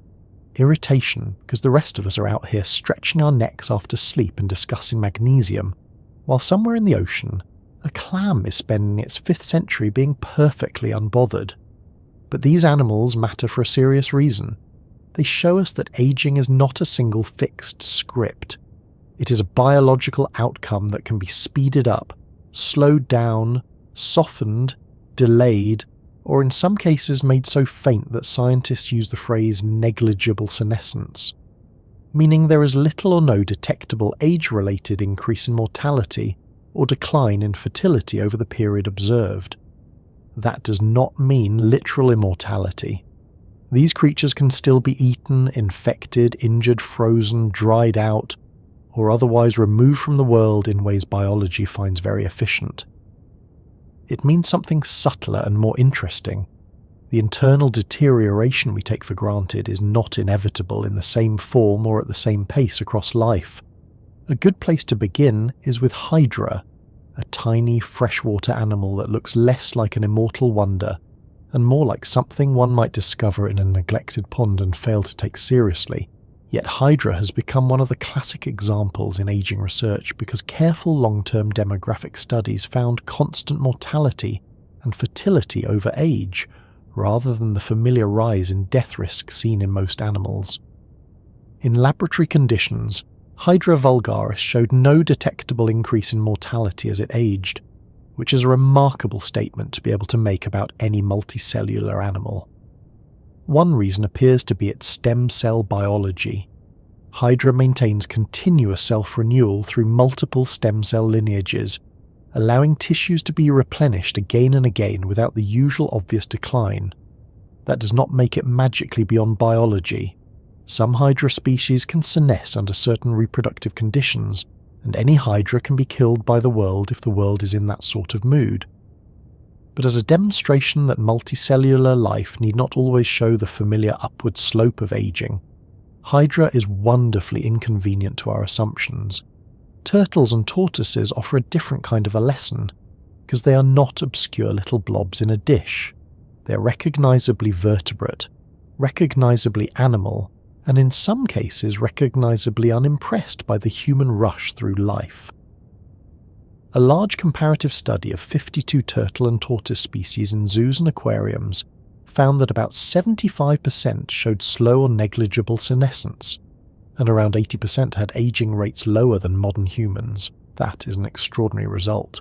It suggests that in many test students the increase in mortality with age is weak, delayed, or barely visible over much of adult life.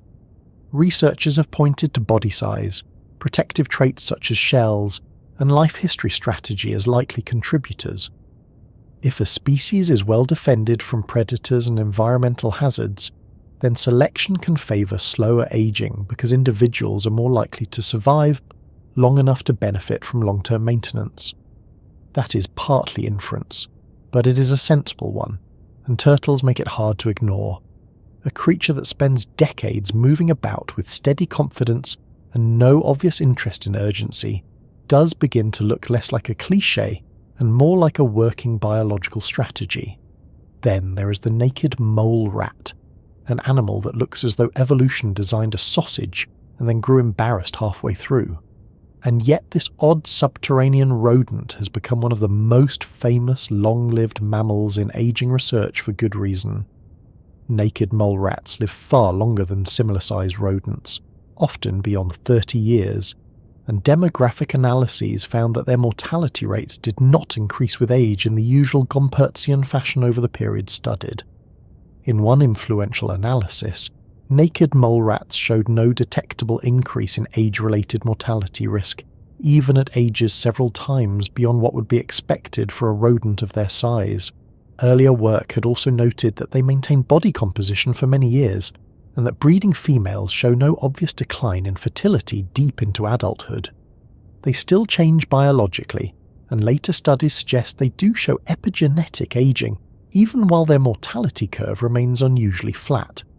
So they are not immortal mammals scurrying about in a state of perfect suspension. But they are one of the clearest examples that even in mammals, the usual rise in death risk with age can be dramatically altered. What makes the naked mole rat especially useful is not only that it lives long, but that it appears to combine several protective traits at once. Reviews of the species point to resistance to many aging-related pathologies, unusual proteostasis, distinctive extracellular matrix biology, altered stress responses, and unusual cancer resistance compared with mice. More recent work continues to suggest that this is not a one-trick animal relying on one miraculous gene. Instead, it seems to preserve function through a network of features involving genome stability, protein maintenance, stress resistance, and tissue regulation. That matters because it warns us not to think aging can be defeated by a single clever adjustment. Nature's long-lived species generally do not cheat with one trick. They survive through systems that support one another. The naked mole rat is not simply lucky. It is built for a strange, low oxygen, low predation, highly social underground life in which a different balance of maintenance and risk appears to have evolved. Also, it has done all this while looking like a half-finished thumb, which one has to respect. Bats make the story even more interesting because they overturn two lazy assumptions at once. They are small, and small mammals usually do not live especially long. They also have very high metabolic demands during flight, and older theories often linked faster metabolism to faster aging. Yet bats, on average, live substantially longer than non-flying placental mammals of similar size, with one analysis finding roughly a 3.5-fold longevity advantage. Subsequent phylogenetic work showed that extreme longevity evolved repeatedly in bats, with at least 4 lineages living more than 4 times longer than similar-sized placental mammals. In other words, this is not a weird one-off. It is a repeated evolutionary pattern. Flight likely matters because it reduces external mortality from predation, allowing selection to favour more durable bodies. But again, the story is not only ecological. Some long-lived myotis bats appear to maintain telomeres without the usual shortening, and studies have identified differential expression of telomere maintenance and DNA repair genes enriched for DNA repair pathways rather than simple telomerase activation. Bats did not solve aging by refusing to use energy. They solved parts of it while flying around at night spending enormous amounts of energy, which is exactly the sort of scientific detail that ruins tidy theories. Whales, by contrast, fit our expectations a little better at first glance. Large animals often live longer than small ones, and the bowhead whale is one of the most dramatic examples, with estimates placing its lifespan beyond 200 years. But whales raise a deeper question.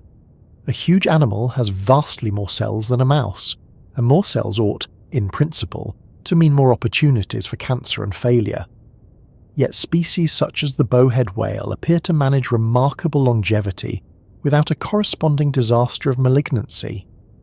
Genomic work on bowheads has identified lineage-specific changes and signatures in genes linked to DNA repair, cell cycle regulation, cancer, and aging. More recent work has continued to support the idea that bowhead whales possess unusually strong mechanisms for genome stability and DNA repair. This is not a simple case of being big and cold, and therefore somehow exempt from biology. It is a case of evolutionary adaptation, shaping maintenance systems that can keep an enormous, long-lived mammal working for centuries in the Arctic. Human vanity does take a small hit here. We are very pleased when a face cream promises visible results in 6 weeks. The bowhead whale appears to have invested in a rather more serious research program. The Greenland shark is even less hurried. Radiocarbon dating of eye-lens nuclei from female Greenland sharks revealed lifespans of at least 272 years, with the largest specimen estimated at around 392 years, albeit with uncertainty. These sharks also mature extraordinarily late, with estimates suggesting females may not reach sexual maturity until roughly 150 years of age. That is not simply long life. That is a life history conducted on a schedule that makes most mammals look rash and impulsive. Cold, deep environments, slow growth, and low metabolism likely contribute, but the shark's significance is larger than any one mechanism. It shows that vertebrate life can be organised around extraordinary patience. When an animal can take more than a century to reach maturity, the usual assumptions about growth, wear, reproduction, and mortality need to be adjusted accordingly. The Greenland shark is not merely old. It is built for a tempo that makes the human sense of urgency look like a personal habit rather than a law of nature. Then there is the ocean quahog, Arctica islandica, one of the great underappreciated triumphs of long life. A specimen nicknamed Ming was aged to 507 years, making this species the longest-lived known non-colonial animal. That fact alone would be enough to attract attention, but the real interest lies in what the species seems to do biologically. Studies have associated its exceptional longevity with increased resistance of mitochondrial membranes to peroxidation and with unusually stable protein homeostasis. In other words, this clam does not merely sit there passively while centuries happen around it. Its cellular components appear unusually resistant to some of the kinds of molecular wear that matter in aging. It is tempting to imagine longevity as something grand and aristocratic, perhaps involving golden eagles, giant tortoises, or at least a majestic fish. Instead, one of the most successful long-life strategies belongs to a marine bivalve buried in sediment.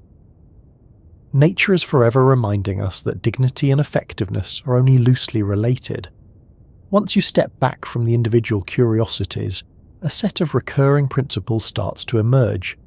Species that age slowly often experience lower external mortality, meaning they are less likely to be eaten or killed by accident before long-term maintenance can pay off.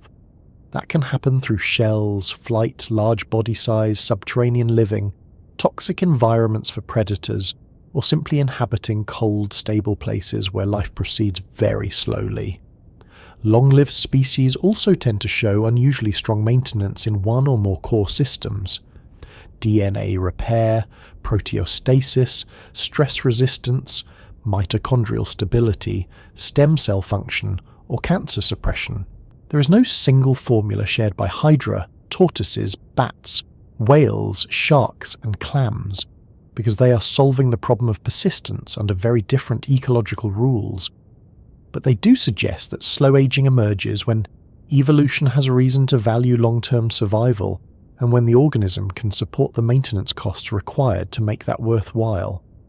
Another pattern is that many of these species seem unusually good at preventing the kind of self-reinforcing decline we have been discussing throughout this series. They maintain stem cells more effectively, or preserve telomeres more gracefully, or keep protein quality high, or resist oxidative damage, or suppress cancer more successfully, or regulate stress responses more cleanly. The details differ, but the larger lesson is that aging does not accelerate only because damage appears. It accelerates because damage begins to outrun maintenance, and because one declining system drags another down with it. The longest-lived species appear better at interrupting those loops. Hydra keeps renewing. Some turtles barely show the usual demographic slope. Naked mole rats resist the age-related mortality curve typical of mammals. Certain bats preserve telomeres with altered repair strategies. Bowheads appear especially good at genome stability. Ocean quahogs show unusually durable mitochondrial and proteostatic traits.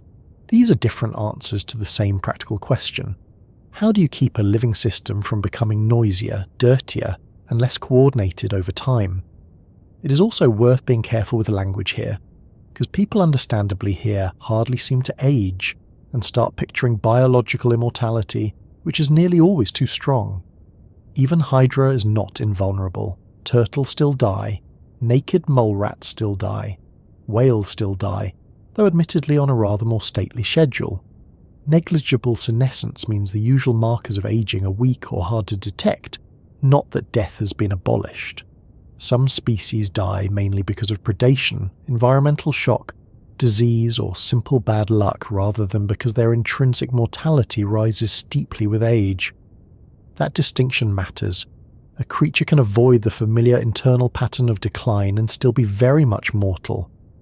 Immortality remains mostly the territory of mythology, dubious tech slogans, and the kind of billionaire optimism that should always be approached with a sensible expression.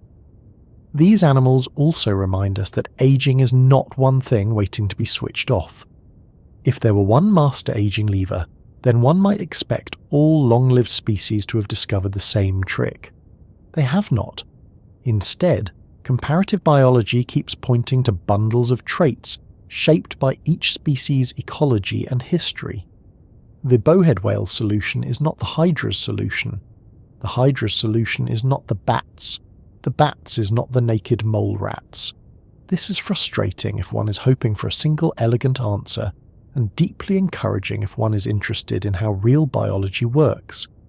It suggests there may be multiple routes to slower aging, stronger repair, calmer inflammation, better proteostasis, better cancer suppression, slower life history, lower extrinsic mortality, more efficient quality control, altered telomere biology, or combinations of all of these. Evolution has run the experiment many times. It has not chosen one mechanism. It has chosen many, which means the space of possible interventions in principle may be wider than any one theory of aging once allowed. There is a final, slightly humbling lesson in all of this. Humans are not especially bad at aging. We are actually quite long-lived for primates, and modern medicine has stretched survival far beyond what our ancestors could reliably expect. The real shock comes from comparison.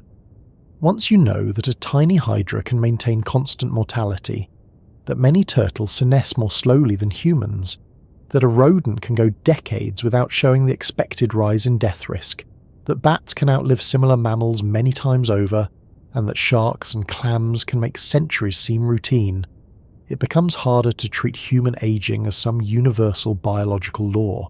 It starts to look instead like one version of aging among many, shaped by our evolutionary history, our metabolism, our reproductive strategy, our cancer defenses, our ecology, and the specific trade-offs our lineage inherited. Which is not depressing, really. It is clarifying. If nature can build bodies that hold themselves together in so many different ways, then the sensible next question is not whether aging exists, but whether parts of it can be slowed, shifted, or softened in our own species without upsetting the delicate balances that keep us alive in the first place. By the time we get to this question, most people are hoping for one of two answers, and preferably the easier one. Either science is on the verge of switching aging off like a noisy appliance, or else there is nothing to be done and one may as well have pudding. The honest answer is less dramatic and more useful. We probably can slow parts of biological aging, and we can quite clearly improve health span, meaning the years in which the body remains functional and independent. But we cannot currently stop aging, and there is still no drug approved specifically to treat aging itself. The National Institute on Aging says there is not yet solid scientific evidence for anti-aging products on the market, and geroscience drug development is still largely moving through research programs and investigational pathways rather than routine clinical care. That distinction between slowing aging and treating its consequences matters more than it first sounds. If you ask whether humans today can add years of healthy function by lowering the risk of cardiovascular disease, frailty, diabetes, dementia, falls, and loss of muscle, the answer is clearly yes. If you ask whether we can reset a 68-year-old body to the biology of 28, the answer is no. Modern aging science is strongest when it talks about reducing the pace of decline, preserving reserve and delaying disease. It is weakest when it speaks in the language of rejuvenation without careful limits. Even the newer biological age clocks, useful as they are in research, still face major questions about clinical validation and interpretation, which is one reason experts caution against treating a consumer biological age score as a definitive verdict on your body. The most reliable interventions are not especially glamorous, which is unfortunate for everyone hoping the answer might involve a rare berry, a peptide with an expensive name, or a capsule shipped in dark glass by someone who says longevity in a very confident voice. The strongest evidence in humans still favours physical activity, especially the combination of aerobic work, strength training, and balance work as we age.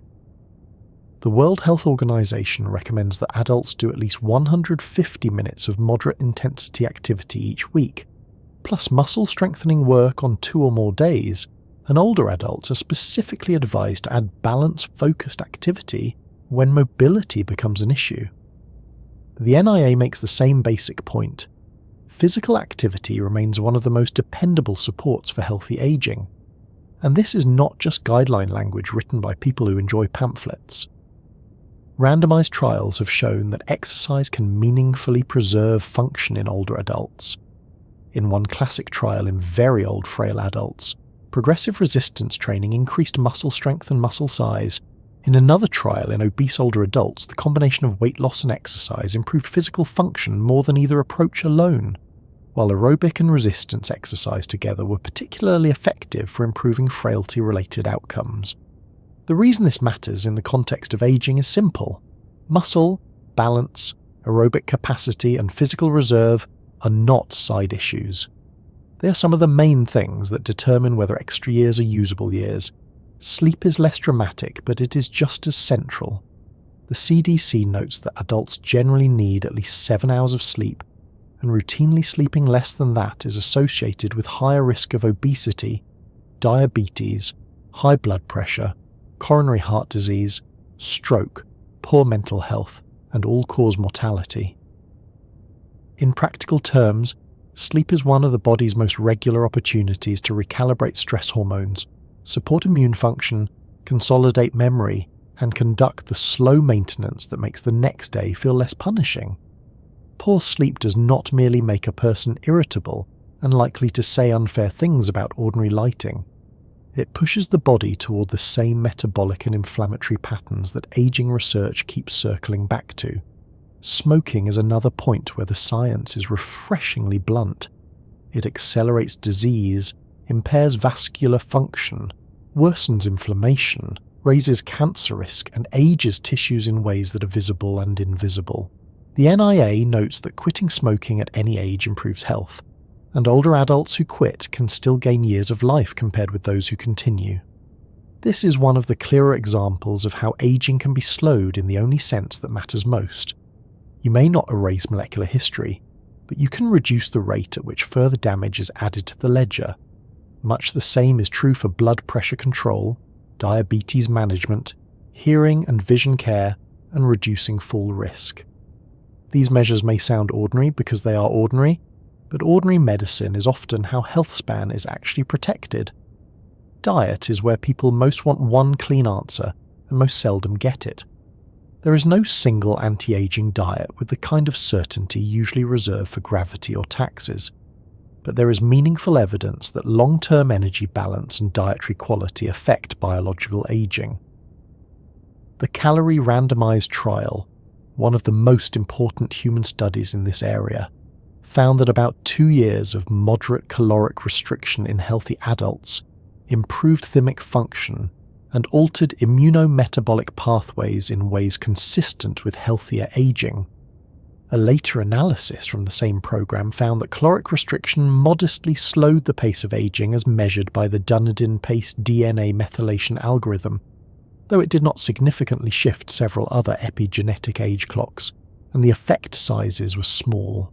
That is important because it gives us one of the clearest experimental signals in humans that aging pace may be modifiable, while also reminding us not to oversell it. The key word there is moderate. Calorie participants did not live in a state of heroic starvation while glaring at sandwiches. The average sustained reduction was closer to about 14% than the 25% target, and even then the measurable effects were modest rather than miraculous. So calorie restriction is not a universal prescription, and aggressive restriction can be risky, especially in older adults who are already vulnerable to muscle loss, frailty, or undernutrition. What the trial really tells us is not that everyone should eat dramatically less forever. It tells us that metabolism, inflammation, immune function, and biological aging measures are responsive to long-term nutritional environment. That is a subtler and more useful lesson. Supplements sit in a much foggier category. The NIA advises skepticism because most supplements have limited evidence of benefit, and products marketed directly as anti-aging frequently outrun the science. That said, there are now a few carefully run studies showing that some low-risk interventions can nudge aging biomarkers. In the 2025 Do Health analysis, omega-3 supplementation showed modest beneficial effects on several epigenetic aging measures in generally healthy older adults, with somewhat larger effects when combined with vitamin D and exercise. But the changes were small, measured in months on clock-like biomarkers over 3 years, and they do not prove broad rejuvenation or large lifespan gains. This is exactly where the field is both exciting and vulnerable to exaggeration. The signal may be real, but the size of the effect and the meaning of the biomarker shift need restraint. That restraint is worth insisting on because aging clocks are useful and still imperfect. They're helping researchers run shorter trials and detect biological change that would otherwise take decades to observe. But a 2025 critique in NPJ Aging argued that clocks vary in definition, validation, and uncertainty, and that their practical value depends heavily on what exactly they are predicting. So when someone waves a printout and says their supplement, fasting routine, peptide stack, or cold plunge philosophy has reversed their age by 7 years, the sensible response is not ridicule, but caution. A number moving in the right direction is interesting. It is not the same thing as established reduction in dementia, frailty, fracture, cancer, or mortality. As for drugs, this is where public curiosity races ahead of standard medicine. Several classes of compounds are under active study because they target mechanisms we've spent this whole journey discussing: mTOR signaling, cellular senescence, inflammation, metabolic control, and epigenetic regulation. Rapamycin and related TORC1 inhibitors are perhaps the best-known example. In a human trial, low-dose TOR C1 inhibition in older adults improved influenza vaccine responses and reduced the rate of infections over the following year, which is one of the more encouraging clinical signals in geroscience. But that is not the same thing as proving a general anti-aging therapy. Rapamycin also has real risks and side effects, and its safe, effective use specifically for slowing aging in otherwise healthy adults remains unsettled. Metformin remains another serious candidate, mostly because of its long clinical history and the possibility that it influences metabolism, inflammation, and aging-related pathways at once. But here again, the evidence is promising rather than settled. There are geroscience trials involving metformin in older adults, and the field continues to regard it as an important candidate. Yet it is not an approved treatment for aging, and should not be described as one. The broader NIH geroscience effort is built around exactly this point. Interventions that look plausible in mechanisms or in animal models still need proper human trials with meaningful outcomes. Research programs and clinical trial infrastructure are growing, but that is a sign of scientific seriousness, not of a solved problem. Senolytics are similar. The idea is elegant enough to make anyone hopeful. If senescent cells contribute to inflammation and tissue dysfunction, perhaps removing them will improve health span. In animals, this line of work has produced striking results. In humans, there are now pilot and disease-focused clinical trials, including studies in Alzheimer's disease, multiple sclerosis, osteoporosis, and vascular aging, but the field is still in an early stage. We do not yet have the kind of broad, long-term evidence that would justify senolytics as routine anti-aging therapy for generally healthy people. It is a serious area of research, not yet a settled medical practice, which is a distinction the internet seldom bothers to preserve. Cellular reprogramming sits even further toward the frontier. In animals and in cells, partial reprogramming has shown enough rejuvenation-like effects to make the field one of the most discussed in modern longevity science. But translating that into safe human treatment is a different matter entirely, because the same biology that can restore youthful gene expression patterns can also interfere with cell identity or raise tumor risk if handled carelessly. Reviews from the past 2 years still describe this work as promising, but technically and biologically delicate, and early human translation is occurring in highly specific disease settings rather than as a general anti-aging treatment. So yes, the future may include forms of controlled cellular rejuvenation. No, that does not mean anyone should seek out a clinic promising to reset their age next Thursday. So the answer to the big question becomes clearer. We are not limited to merely living with aging in the passive sense. We can influence its pace, its severity, and the odds that it will arrive hand in hand with frailty and disease.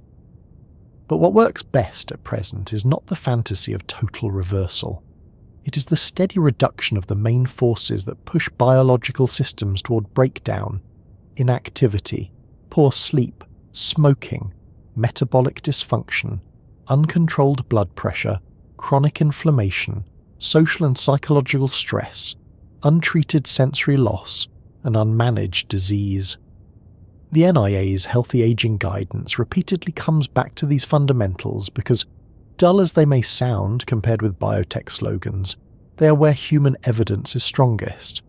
There is something almost comical in the fact that the closest thing we currently have to an anti-aging protocol looks a bit like the advice your most sensible doctor, grandparent, or mildly judgmental physiotherapist would give you anyway.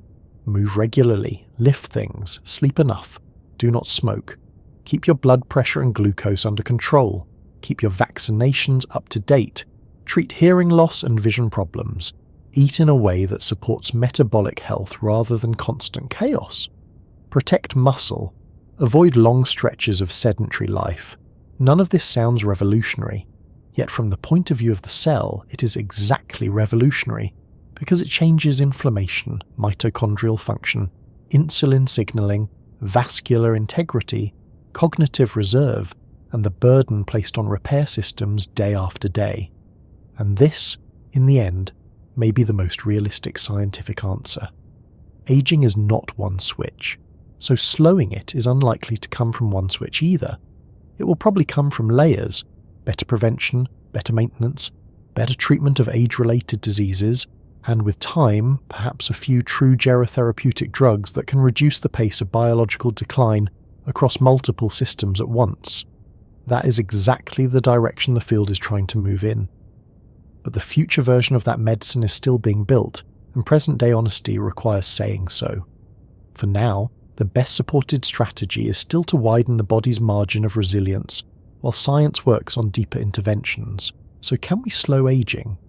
Yes, at least in part, and increasingly in measurable ways. Can we stop it, reverse it at will, or outsource it to a supplement shelf? No, not yet. The better goal, at least for now, is not immortality or cosmetic triumph over time.